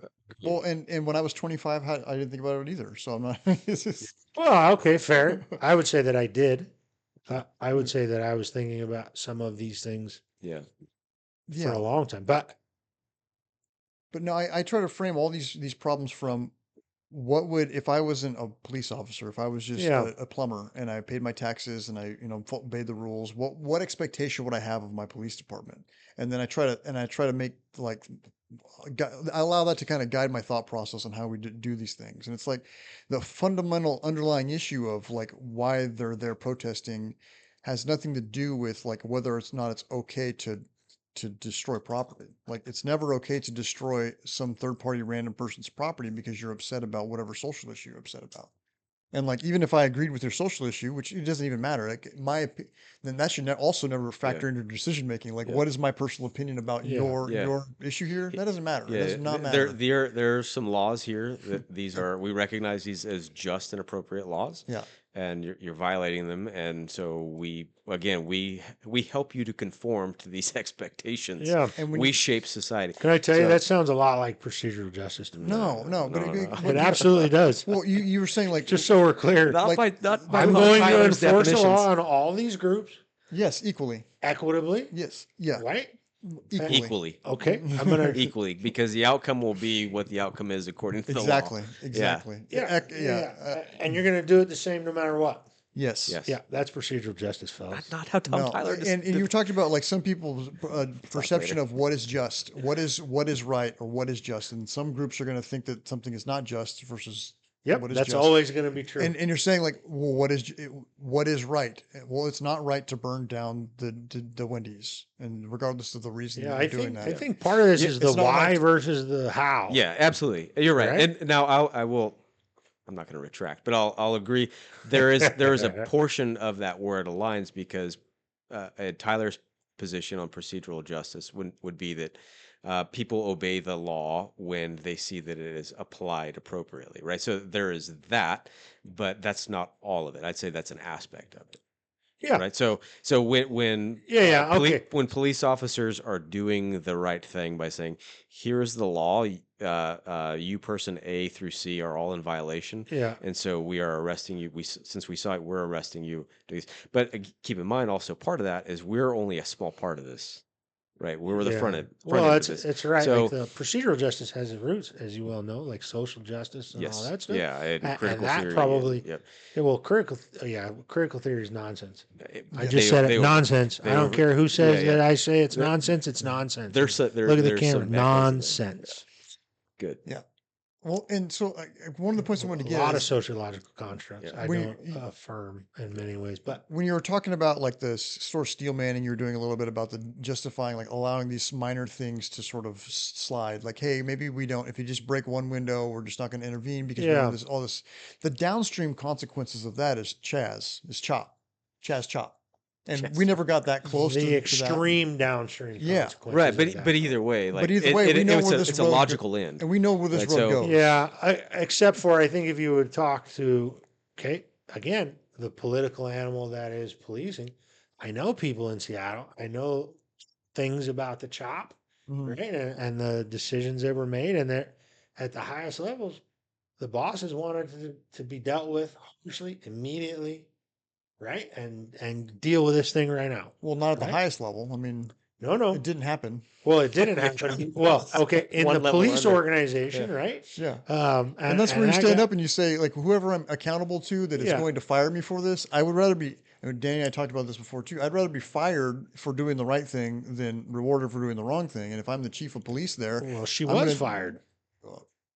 that's great. Good. I'm I'm just gonna saying, say, like they did fire. her. Go in But there because, like, if I'm the taxpayer who owns a business that got caught up in the Chief autonomous Best, I zone, believe her name is. Chief like, Best. I'm going to be very frustrated. Why am I Believe it. paying my taxes if the police department won't throw these people out of here? Yeah, no, I get that. I fully Yeah. get that. Again, and first of all, a friend of mine says like Seattle's like the biggest sociological experiment that there is. Yeah. Right? It's just this strange It's weird. interplay of It everything. is weird. So it should not be our example for much. Yeah. Fair. Yeah, and I was just using it as like kind of Although like they extreme have some downstream. of the Yeah. coolest analytics and stuff that are out there. They're one of the nation's leaders in that. But what I was integration too, like I'm getting nerdy here, but they do a lot of cool stuff in Seattle and Portland. Interestingly enough, Just not enforcing the law. well, again, not the Congress, man. The political environments, you're not giving enough credit to the context. The political environments driving a lot of those decisions. Seattle, Portland, Of course. during the absolutely. riots everywhere. Yeah. And right. The, Like and the these are political people all- environment. But according to some sort of philosophical belief about right, so they're some of it's self-preservation, maybe. they are part of it. We're okay, true, but everything else is downstream of that. So like, And- what do we believe about Yeah. what's and right? what are they wrong, really and culture? preserving? Yeah. Like when you've lost huge chunks of your city, what at this point, what are you now preserving? You know, like what? Yeah. Like Yeah. Yeah, the like you're like, practice hey, of we what, don't want to do this because this bad thing might happen. I'm like, the bad thing has It's happened. happening, It yeah. has already It's happened. like It doesn't this. get worse than this. Yeah, Like you that's- might as well go in there and do your job now because it's not going to be worse than where it is. it's like Gorbachev standing in front of Chernobyl. Everything's fine. Yeah. it's Everything's under completely control melted down. now. Yeah. Yeah. Right? You Like- back Now. that Bob. Yeah, we're in good shape. I mean, Yeah, we handle this. I mean, at the Yeah. beginning of the end for the Soviets, right? Like, but that, It's like we don't want it to get out of control, guys. yeah, It's like, no, well, it- that ship sailed. everything's under control. Yeah. It's fine. No big deal. Agreed, but I also think that you want like out of control in the sense that you're doing has context as well. Like, what does out of control mean? Out of control for this 4 blocks out of control for Yeah, the whole city or Of whatever. course. And you can always rationalize it that way. Like, oh, well, it's only 4 blocks. But well, you can But if you- rationalize it that way, but you can and- also say that there is, from a grand strategy perspective.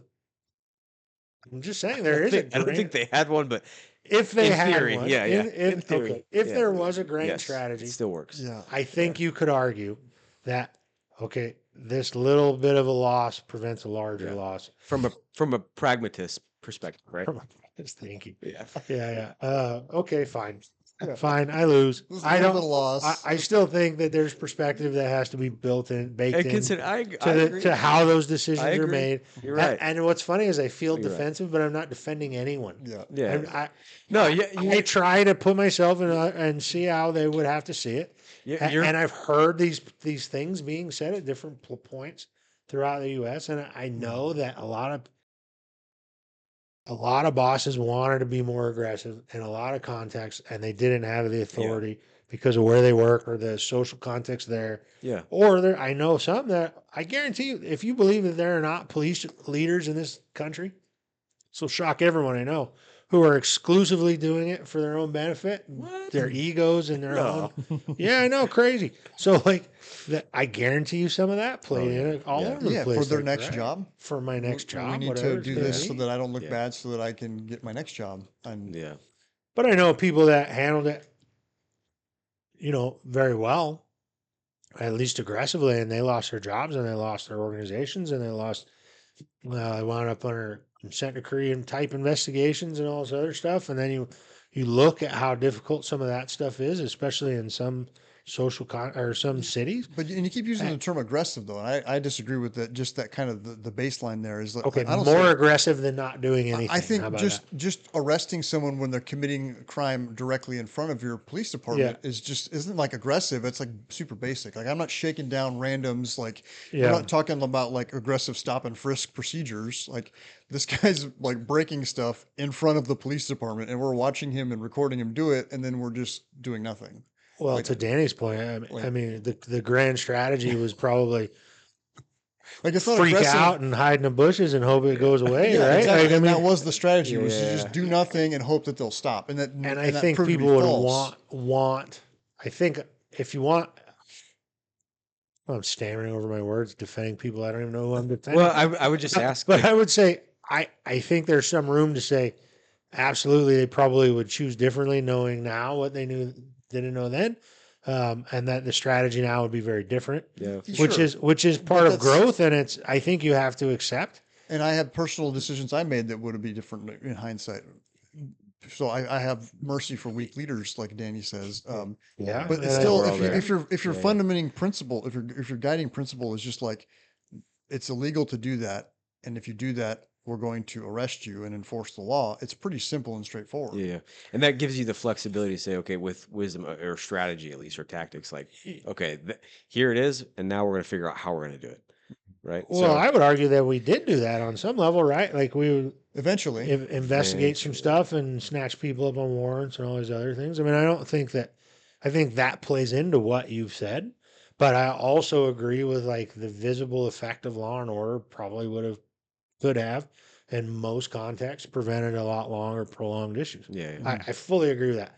I also fully agree with that there's room for adaptation in the strategies, and that probably sitting on your hands was not the best strategy. Yeah. And I think that was learned from, and I think people would have a lot different strategy now. So I yeah. guess, but it does not. We'd never been in that position. we haven't been in it before. again, Well, but I agree that if it came Yeah. up again, it would be handled Yeah. differently. Yeah, and I think institutionally, every police department of size that has the resources, especially, has evolved in those areas all the way around. Mhm. Crowd control, riot stuff, dealing with things more proactively as Yeah. far as event management, things like that. I think that's a national trend that we learned from George Floyd, or from the protests, and I think that's healthy. I mean, that doesn't diminish how people felt about when it happened and how they still feel about it now. I mean, we're 5 years removed, damn near, almost to the day. Yeah, Pretty close. 5 years removed, and there's still so many strong opinions about it, and there should be. I was in management school in LA, down Southern California. And there were people there from other organizations, obviously, right? And two guys from the same large police organization, with one that was sort of like, I would say, probably politically aligned more liberally, but also a person of color. Another who's also a person of color, aligned differently politically, right?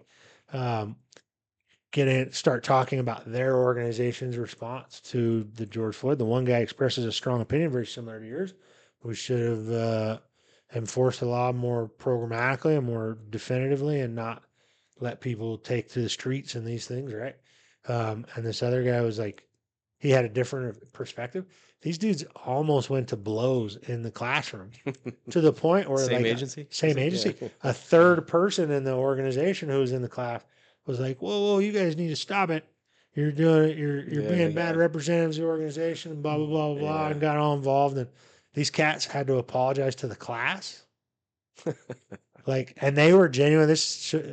Might give away one of the, give you some ideas of the organization. They were genuinely concerned that someone in the classroom, mind you, these were all police leaders, would call their organization and file a citizen's complaint Yeah. against them for their unprofessional behavior in a training class, not affiliated with their organization at all. Wow. Yeah. Right. But so, I mean, think about that. That's strongly held beliefs even within the job. Like where the organization that we work, where almost everyone is largely politically aligned. Mhm. I would even dare say morally aligned, largely. Yeah. What you lack is perspective of police organizations that are larger or in more liberal type communities than the one in which we live. Like it's More interesting. infected. In my travels, I have seen police organizations all over the U.S. wildly different political views. Like one of the lessons I've had to learn in my travels doing the evidence-based policing stuff is like not everyone thinks the same way we do. And it was initially it was something of a shock to me because I just sort of assumed all cops have a largely aligned political view, social views, things like that. And for me at least, it's like you're an outsider Yeah. because you think differently than I do, which is not probably it's something I have to be conscientious of. I try to be open minded towards people, but it's surprising to me how wildly different viewpoints Oh, yeah. are Sure. politically, socially across the U.S. Within the job. It's just interesting to me. Yeah. Um, but to my point though about how you felt about it and how the people still who experienced it still feel strongly. Yeah. And at the end of the day, the real lesson is do a better job in these tactical areas and have a more aligned strategy. And I feel like we've evolved there. So as an industry, so I think that there is positivity to come out of that nonsense, even though it was hard to live at the time. Sure. Yeah. Yeah. Yeah. Yeah. I had a question from the audience. If for whoever's still Oh. with us 2 hours in, I don't know. I'd probably hate me now for sure. Defending all the non-doers. I'm a pragmatist, right? Whoever they are, they don't like me very much. But I am a person who revolves around the center of truth. That's my universe. I I'll wanted try to orbit the truth. I wanted to ask you about audits. Oh yeah, Can we audits get- and can we get into inspections. that?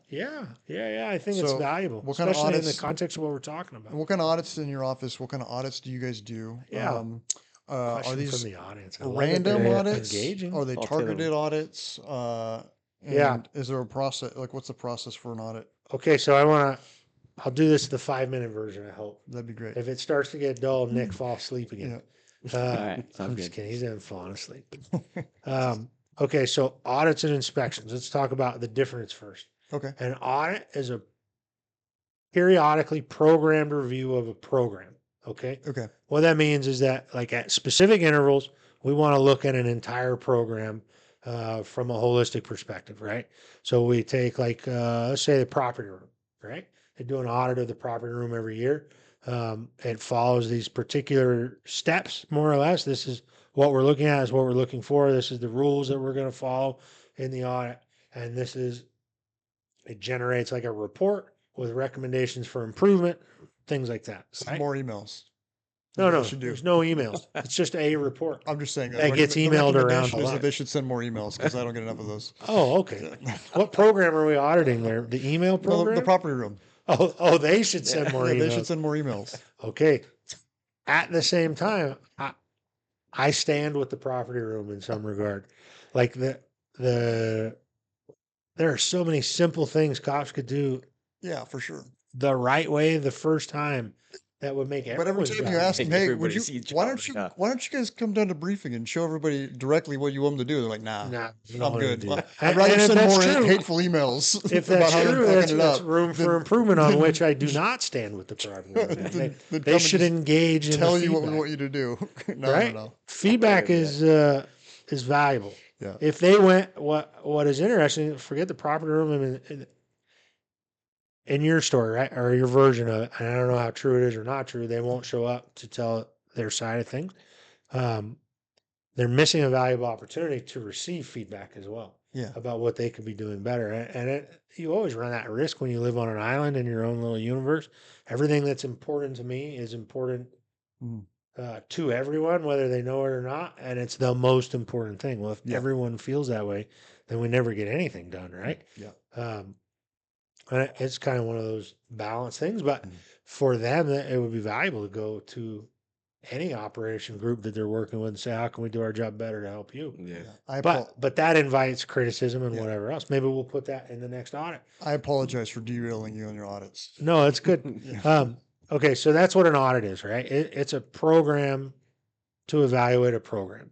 It comes with like notice and procedures and a whole thing. We follow the federal government's yellow book when we do it. It's called, you're going to laugh, it's called the GAGAS, Government Accountability, A what? Government Auditing Standards, General Auditing Standards. It's called GAGAS, GAGAS. Comes from the Government Accountability Office, I think. But either way, we follow these standards. I might have messed that acronym all up too. I don't really know. I try not to use the acronym. It's called a yellow book. It has procedures in there how to do an audit. Yeah. When we do an audit, we follow those procedures, right? And we audit a wide variety of things from time to time, but not very many things regularly, right? Like the K9 program is supposed to have a regular audit as part of the stipulated judgment. Yep. So that's something that's in progress. But an inspection, on the other hand, is an evaluation of how a program is being applied, right? Compliance with the program. So that's the significant difference between the two. Inspections come in three different varieties generally, although the third one is kind of a bastard of the other two, if you want to call it that. But there are random inspections depending on the program. Okay. Inspections we use to just kind of identify how the program is being used, what the compliance level is, and on an individual level, it's an accountability tool that you can be inspected at any time, and therefore you should be following the rules the right way. Yeah. Right? Yes. That's the goal. There's a deterrent effect. There's also an evaluative nature to, like, when people aren't a good example of kind of the internally focused process part of inspection. So we evaluate people and how they're performing within the program. We evaluate there's the accountability component, and then you also have like the internal kind of evaluation component. So, for instance, the body worn cameras, right? They always fall off with the style of mount that were being used. The inspection program identified that as an issue, and as a point of development. Okay, how do we prevent that from happening? Because you could make an argument from the narrative perspective that, oh, they always happen to fall off when something dangerous is happening, right? Which is just a symptom rather than a cause. Is when two bodies in motion remain at motion, things happen, right? And this style of mount we're using, we can replicate it. We can prove that it's easy to knock off in like a twisting motion, which is how people interact when they're grappling or whatever. Okay. So how do we avoid that? How do we improve that? Well, we developed a project internally. Was not in my office. The good thing about my office is we say this is a problem, and somebody else has to solve it a lot of the time, right? So I think the folks in training or the camera folks at the time Yeah. they started testing different mount options, and they came up with a couple that definitively don't fall off. Does that mean there might be unintended consequences of having to switch? Sure, Yes. there are, and there can be, but and then that goes into evaluation throughout the life of the program as well. But so you have random inspections that we do just periodically of the whole population based on a set of criteria. Okay. Then you have what's called an incident driven inspection. Okay. Incident driven inspection is where, like, keeping with the body worn camera deal, you have like somebody calls a watch commander and says, Danny Champness was preaching at me about hardcore punk rock, and I don't like hardcore punk rock. I'm like a I don't know, softcore yacht rock guy. I don't know. That's weird. But More of a George Michael kind of fan. yeah, more like softcore punk rock. Well, I don't know what that would be, like Rise Against or something, but I'm more of like a softcore punk rock guy. Careless Whisper. Yeah, yeah. My kid can play that on a saxophone. Nice. He's so good at it. Legit. It is legit. Anyways, Paul, watch commander complains about this thing or that thing, whatever. Watch commander goes to watch it, right? Mhm. And Danny definitely is a hardcore punk rock guy. Yeah. So he's got some beef with it, whatever. But also he did something within the program, the platform, the camera platform. He didn't turn his camera on right, or he didn't follow one of the rules in the policy manual, right? Yes. So the watch commander is not necessarily just sitting there clicking on videos looking for The thing. the thing. Yeah. He's looking for the thing and sees another thing. Yeah. So Right. an external complaint generated an inspection, and during the course of that inspection, you identified other issues Yeah, unrelated to that initial unrelated, complaint. but that are related to the program that provide feedback to that system. So that's kind of an internal inspection process, right? Yeah. Incident driven. And then you have the third, which we call early intervention. But it's really more aligned with, we used to call it early intervention. Now we don't call it anything. It's just the third type of inspection that we do because it fits within the early intervention program, or that construct I talked about last time I was here, intentional intervention. So like if we see a behavior that's perpetuating, we want to see more of whatever that program is to see if that person is having training, like more in-depth review of what we're looking for to identify what the best recommendation would be, right? So it's more of a research thing than an inspection, but we still capture the information that we get from it in some format as part of our knowledge base. And that type of inspection is generated from an alert or no? Generally, that's why I say we kind of got rid of the early intervention construct, because it can be generated from, let's use a use of force thing, right? Yeah. There's this series of use of force that we have cause to look at for whatever reason. Maybe an alert, maybe you're an outlier within our structure, within our statistical data set. Or we have a supervisor who comes to us and goes, I have a strongly held belief that this person struggles in this area. Let's say in use of force, it's report writing. They write gobbledygook use of force reports. Why is that important? Well, it's a performance standard for the policy. Two, it's very important for our ability to control, mitigate, That's and more of a- deal with risk, right? I mean, there's a wide variety of reasons the organization has a vested interest in Yeah. understanding this problem. And that's more of an incident driven inspection than if a supervisor comes to you and says, hey, Well, that's why it Danny's- sort of is a basher to the other two, right? Is Yeah, that okay. it kind of comes to us from a variety of sources, though, is that it can be like somebody saw something on a TikTok video. Yeah. And they want to know more about it, but it's not a complaint necessarily. It might be something about our policies we need to understand better. It might be like, this is a risky behavior, but it's not a policy violation. Like, how do we address that? Does that make sense? Yeah. It can be a wide variety of things. Some of it, it's kind of like in the old days, you had IA, like policy review. It kind of fits in that window too, is that we're looking at opportunities for improvement at the individual or organizational level. Yeah. So, in the scenario I use, there's like a reporting issue. We might read several reports of this person's report writing stuff, just to kind of see, is it limited to use of force? Is it related to the use of force training? Is it true in any capacity? Right? Like a strongly held belief by a supervisor is not truth by any stretch of the imagination. Thank God, in my own history, anyways. But you're dealing with, so then we would look at a wide variety of stuff and say, okay, is this a training issue? Is this a group issue? Is this a person? Like what's the best response for the organization, for people? He gives me a complex because he looks at me and then he looks at his microphone and then he looks at his laptop. Like, are you fact checking me right now? No, No, I'm just making sure everything looks good. Yeah. he's just over there Googling cat videos. Yeah. We bored him. Inspection talk over. No, but so it just depends on the program and kind of what the aim is at that time for that third kind of inspection to be triggered. But we do not capture most of those. It's an interesting deal. The problem with our inspection program, messaging our inspection program, is that the only inspections that are ever captured in the system because of the software's limitations are those which are negative. When in reality, we see all sorts of positive things all the time, and they get captured in a wide variety of ways. Shoot an email off to a boss, talk to the person individually, try to do some kind of positive comment type deal. Yeah, But- nobody but- remembers the positive stuff. They only remember the negative. Well, and that's the issue, right? Is that our system only captures the negatives, and the positives are messaged like, "Hey, you did a good job once," and then it's never memorialized, or it is, or whatever. But Yeah. they seem to have historically in police work a lot less.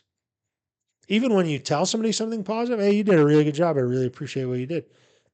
It might bear weight, but the longevity of that, Mhm. it's sort of like how you were talking about the community. The longevity of it is what? Till you do me dirty Short next term, time. Yeah. And then Yeah. it's not like this really nuanced discussion about, well, he treats me fairly though. Yeah. Yeah. Right? It's the same thing we talk about outside the organization all the time. Yeah, but you've treated me justly. Do they care? No, they're just mad about this thing or that thing. So anyways, So let me the get positivity stuff is a trick. But yeah, give me a scenario. let me get you deeper into it then. So the specific Okay. question is if wants On to the know if hot an seat. officer can look at how much they are audited or inspected by QAU, your office, in comparison to others without having created an EIS alert. Okay. All our Can inspections like speed stuff, BWC, generally checking up on the quality of work. okay. So, So speed inspection is a unique character because when I talk about random inspections, mhm. speed inspections have no random deal. There's Yeah. always a triggering. Yeah, They you- should all you be hit that speed, it called generates a- incident driven, it right? generates an alert and then they look Yeah, into it. because it's a unique situation because the rules allow for this like decision making flexibility, like And then they when it's decide was appropriate that to drive appropriate or not how. appropriate. Yeah, within the construct of the rules, Mhm. right? It's a very subjective set of inspections. So That maybe one throw is. speed out of there then, I guess. Yeah. So the question, remind me of the question. If an officer can look at how much And they an are officer. audited or inspected in comparison to others without having created an EIS alert. Interesting question. Yes Can an officer come in and say, and no. how much Yeah. am I Depends being on the checked up category. on versus how much Nick's being checked up Yeah. on? Yeah. Actually, yes. I think in every case I could look at, excuse me, I could look at that. I think so. I'd have to talk to my analysts, Mhm. but I think yes, that is possible. And yes, we could then compare. We do compare. We try to make sure that like there's not some statistical anomaly. Mhm. So like sometimes people get inspected at a much higher rate than other people. Yeah. Because they do more stuff. Remember that goes back to like the performance stuff. Yeah. If these triggers are what is if you never use the triggers are so the more stuff you do, the more inspected you get, right? Yes. So there is some statistical anomaly in that regard.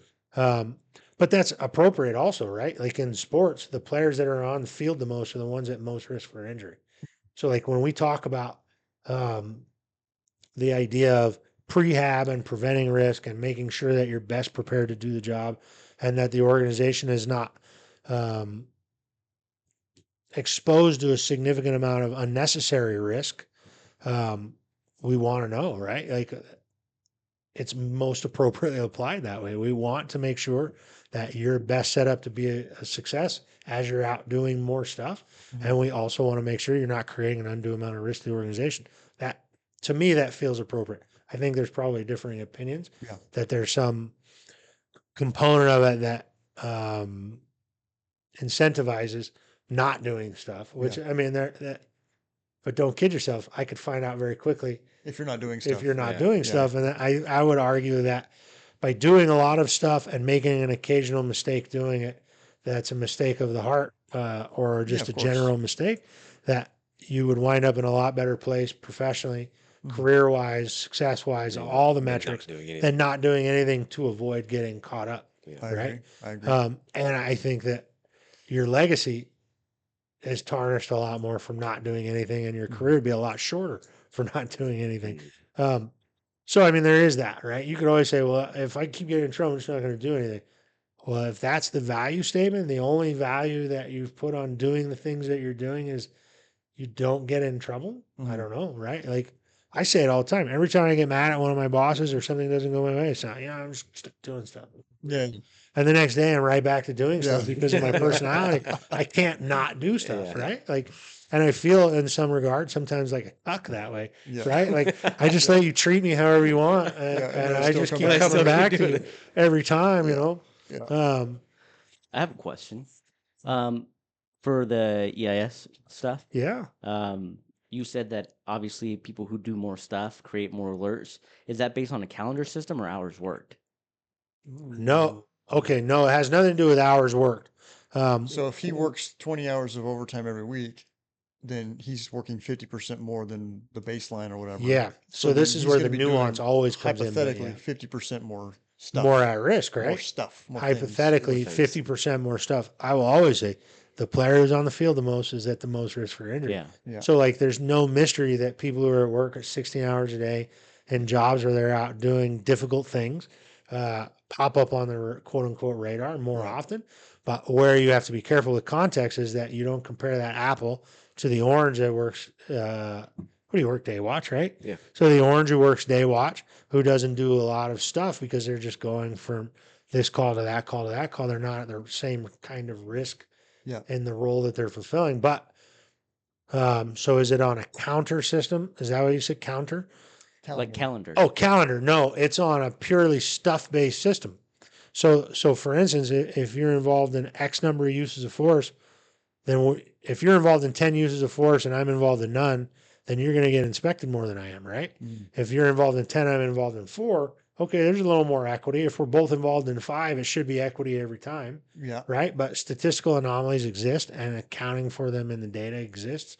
That's So part it's of the possible to be somebody who's involved in very little stuff and get overrepresented, right? That's what we're talking about stats now. Overrepresented by being over inspected. We have to manage that. It's never like 1-to-1, right? Yeah. In theory, it should be applied randomly, but because you're out doing stuff, you're going to generate more stuff to be inspected, which means you're going to be inspected potentially Mhm. And more. and I'm assuming that's one of the things that's factored in when the alert is generated, they do an inspection. They're looking also at all the circumstances regarding the things, the stuff that's happening, but then like hours worked and Yeah. stuff like that is Yeah, being yeah. factored in. The EIS is just generating the alert, just like It's saying, just spitting look, stuff look over out. here at this thing, and then you look at it and you That's figure what out. all it ever does. It's a pointer, right? Mhm. Is that there is no methodology, no way that exists currently, as long as I'm responsible for it. I'll say that. Yeah. Where it just spits out a thing and an opinion is Yeah. immediately formed. Yeah. Right. What we're looking for a lot of the times is like, say you generate a lot of stuff, but then we look at your activity, like your actual outdoing stuff, your hours worked, your amount of stuff generated in the field. If you generated 10 uses of force and you made 10 total arrests, I'd be a little worried about what's going on with you, right? Like, Mhm. can you arrest somebody Yeah. without Like, fighting fight them? them. Yeah. Every Right. time you arrest somebody, it turns into a fight. It's probably Right. not good. And maybe you only make one, but we talked about this, I think, last time too, is that the negative space is what I'm most interested in. The people that are on the radar, they're on the radar regardless. Like, it's not like that, right? Like, Yeah. I don't have to go find people that have issues that I would like they do things differently. I Mhm. guarantee you that they present themselves with some regularity. And you can, what always kills me when I give talks at conferences and stuff about it, if I say that, there are people who automatically create problems for themselves. And I ask you to identify one of them in your head. I have never once met a police officer, a Mhm. boss, who's like, I couldn't think of anything. The opposite's true. Yeah. I say it all the time. Like everyone in this room just had an image of a person or a name pop into their head. And Yeah. oh my God, roll their eyes, right? Yeah. Like you don't need me for those guys. Yeah. What you need me for is that middle place where the people who are hard chargers and want to do the right thing for the right reasons aren't doing it right. The people who are in the middle of the road, they just want to come and do a job and they need to be better at it, to be protected. So the organization is also protected and all of them work more efficiently. That's where you need a division like performance and analysis. You don't need it for the slugs. They're not going to do anything anyways. Yeah. Right. Yeah. You need it to find them. Yeah. Right. You don't need it for the hard chargers who are doing the right things the right way. Like, right. That's really where we get stuck, is that we get pigeonholed in this very simple framework of, well, you're only targeting the people out doing stuff. That's the upward looking perspective sometimes. 100%. Huh? Said 100%. Yeah, of course. That's how I feel And I right get it, dude. I've lived that life, right? And the alert system seems flawed. The alert system is flawed. That's why we use the outlier based system, right? Well, thank you for saying that. I No, appreciate it is flawed, man. And I will say any early intervention system, I'm actually writing an article about this that I'm hoping to publish in a relatively widely read publication. This might be shooting it in the Substack. foot. Huh? You can write it on On Substack. Substack. On Yeah. It's funny, on Covenant Substack. Blade. That is one of those platforms that I struggle with. I used to write things in the sense that I wanted to write a blog. Or I guess I don't know if that's a blog. I don't know if I'm allowed to say that, but It's definitely not. there is a fear in my mind no one would care to read it. One.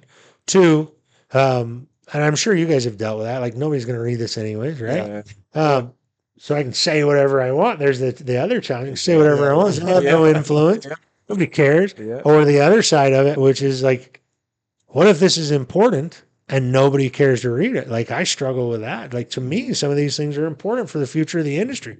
I'm not just talking a lot of the time about my home team. I'm talking like when I got involved in these national initiatives, national organization, national networks of a wide variety of stuff, I didn't do it for my own benefit. I could care less, to be honest, personally. Like there are, what do you call it? Like, so I don't think celebrity is the right way, but like to run in influential Personalities or circles. whatever, yeah. Yeah. Like to run in influential circles and have influence over national decision Yeah. makers. And like that's cool. To a lot of the books and writers and ideas we talk about here, and we talk about at work, I know a lot of those people now. Yeah. And I can call them and just pick their brains about stuff. Like that's a cool thing to have. Mhm. To have some quote unquote celebrity, which is, I don't know, celebrity is not the right word, to be known in these circles, right? Yeah. It is also cool on some national level, I guess, but it's not important to me. What is important to me is that I found myself in a position to have a national platform to reach out and influence ideas of people who shape the ideas that Danny's talking about here in a very real way on the grand scale.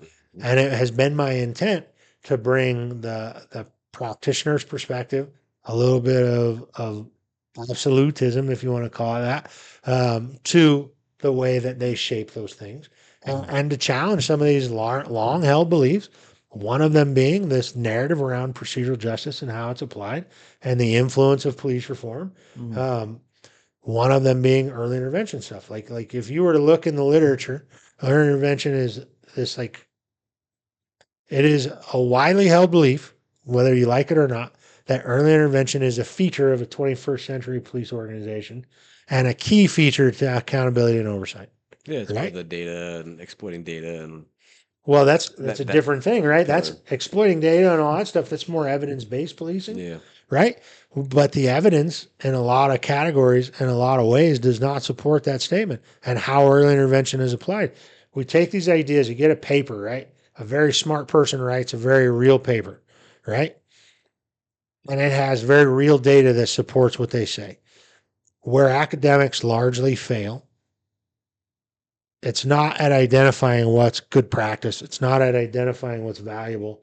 It's not even not identifying the nuance or the wherewithal to say this might not be applicable in all situations or all people. There's more research needed. Like they get all that right. Like that's what they say every time, right? Where academics fail, in my opinion, the whole structure of evidence-based policing fails is to take these ideas and turn them into real practice that fits real organizations with real cops doing real stuff and making sense of them. That's probably like you could have people that touch all these pieces, but you nailed it with the one class we were talking about earlier. I don't have an opinion about the validity of that coursework or what it's intended to do. I don't have a public opinion about it. How about that? Is that more fair to say? Yeah. Yeah. Yeah. I don't have a public opinion about it, but I do say that classes like it, that class in particular as well, it's an attempt to marry theory to practice, Mhm. but it doesn't do well with, and I think I wrote this on the eval. If I did one, I choose not to do evals a lot of the time at coursework, which is unfair since I always talk about feedback. But it's an attempt to marry theory to practice, which is good. I affirm that practice. More training should do that, right? Should be practical. Should take these difficult concepts and turn them into practical applications for police officers. But they also need to have the ability to be adaptive and reflective to this particular organization's local context and the social context at that organization. There is no one size fits all strategy in any category. Fully affirm that as well. But academics don't do that well either. Yeah. That space between like, here's the idea, here's how here's how it could be applied, and here's like how it fits in with you Yeah. specifically. The Like those, execution of there's it. always this void that exists in there. So I kind of get stuck on that. And I kind of forgot what we were talking about, so that's good. But the academic construct, evidence-based policing, it is the way forward because it does have room for that adaptive stuff, and those academics that do the best, in my opinion, that I align with the most, probably unfairly, are ones that have done this job as well, right? So there are a fair number of really influential academics out there that, and there's plenty that have not done this job that have really good ideas about things and have proven over and over and over again. The ones that communicate it the best, though, are the ones that have done it. And I think that's, you talk about like the big construct going forward, it shouldn't be one piece of procedural justice or one paradigm. It should be that we demand evidence that these things work and we want to see them applied and proven routinely and effectively. And we want the adaptations to come based on that. I think that if cops aligned with that, you'd be shocked at how closely the narratives align with the cops. Yeah, I think where it gets divergent is when they'll couch it in with terms of virtue.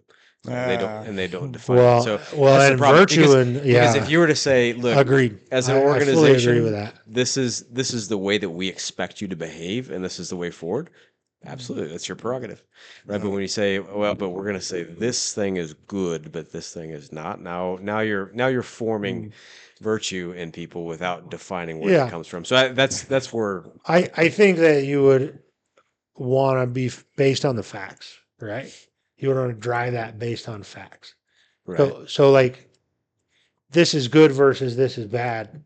Those are value judgments, right? That are going to be subjective across the board, anyways. Yeah. I mean, you take Hume's fact value distinction, which I would reject, but there's which I would reject. But I what love I'm this saying guy. is like as a even because you're right. There's a pragmatic. This works, right? This works in order to accomplish police work.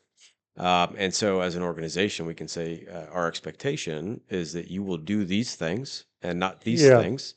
And that's, you can either work here or not. But when we start saying, like, we're kind of like this class in particular, when we start to kind of smuggle these values into these things, that's where it can get into trouble. See, see, I wouldn't even argue that class smuggled values in there. I would say they did attempted it. to. Yeah, I would say that they filled that negative space with things that made sense to them. the problem is then it becomes a statement of training. Right. So when we say, Yeah. but hey, I say negative space, that void. It's not a negative right. space. But when you couch it as in we ought to treat people in this fashion, this way, and you say, great, can you tell me by what standard we ought to do that, and tell me what that means? And we're like, well, we're just going to kind of let you fill that in with whatever, right? So that's the distinction. Like, no, look, we do this. We expect this type of behavior from you, regardless of how you might feel about it. We're trying to form you into being this type of person. I think that if we could teach people to be thoughtful, reflective, and adapt in real time, I talk about it all the time, that we wouldn't need a lot of that training. But that has a foundational thing too, right? Like, how do people become thoughtful? Right? Well, no, that's the point. That's what I mean. It's It's larger. like- it's a a larger discussion, but- That's a larger much discussion larger for- discussion. Well, Let's do this. Well, coming up on a hard out, I think. oh, good. I think that's all good. That we should definitely do this again if you guys are able to and get into it deeper. But I just want to say, read books. read books Read books. Read books. Yeah. Challenge your way of as thinking. long as they have enough pictures. Yeah. Yeah, just read books. Like what is Come with a missing 3-pack of from the crayons, context too. of this podcast right now, right? Is that whether we did justice to these topics is irrelevant to me. I'm sure Procedural justice to it. Procedural justice. Yeah, I felt good about it. Yeah, I don't know. I mean, Yeah, get your closing remarks out. no. All I'm going to say is that what is missing from the context of this discussion is that it's 3 relatively intelligent people. 2 midwits. And Two midwits Two and a midwits, two midwits and a moron, right? Yeah. I'm telling you, I appreciate that you think so highly of me. I feel more midwit than midwit. Midwit? Yeah. midwit. Yeah, midwit. I feel more midwit than anything, especially around like actually smart people. Anyways, what I do have in my corner though is that I read relentlessly, as do you, and as do you. And you don't read a lot. Well, then you can be the audience. Nick does not read a lot, and you can tell. I listen to books. No, listening to books is the same as reading the books. Yeah, That's Okay, not the I same. say it all the It's close. time. It's Close. It's better than nothing. That's for sure. It is better than nothing. I listen to books all the time when I don't have, because this is probably the nerdiest thing I've ever said publicly. I don't have enough time to do all the reading I want to do. And so I try to fill the space with the things I want to read where I can't read with the audiobooks. But there's a drawback to that as well. Anyways, the point is that what I see the most from people on our job is a lack of willingness to engage with ideas outside of your circle. And that comes from not reading books. Like, just read a book. Like, at the minimum, challenge your own beliefs. Say, I have these strongly held beliefs, and I believe this to be true about policing. I believe this to be true about society. I believe this to be true about my politics, et cetera, et cetera, et cetera. And then go prove it. Go find things that prove what you're trying to say. And very often you'll find that you're reading the same people about the same things and yada, yada, yada.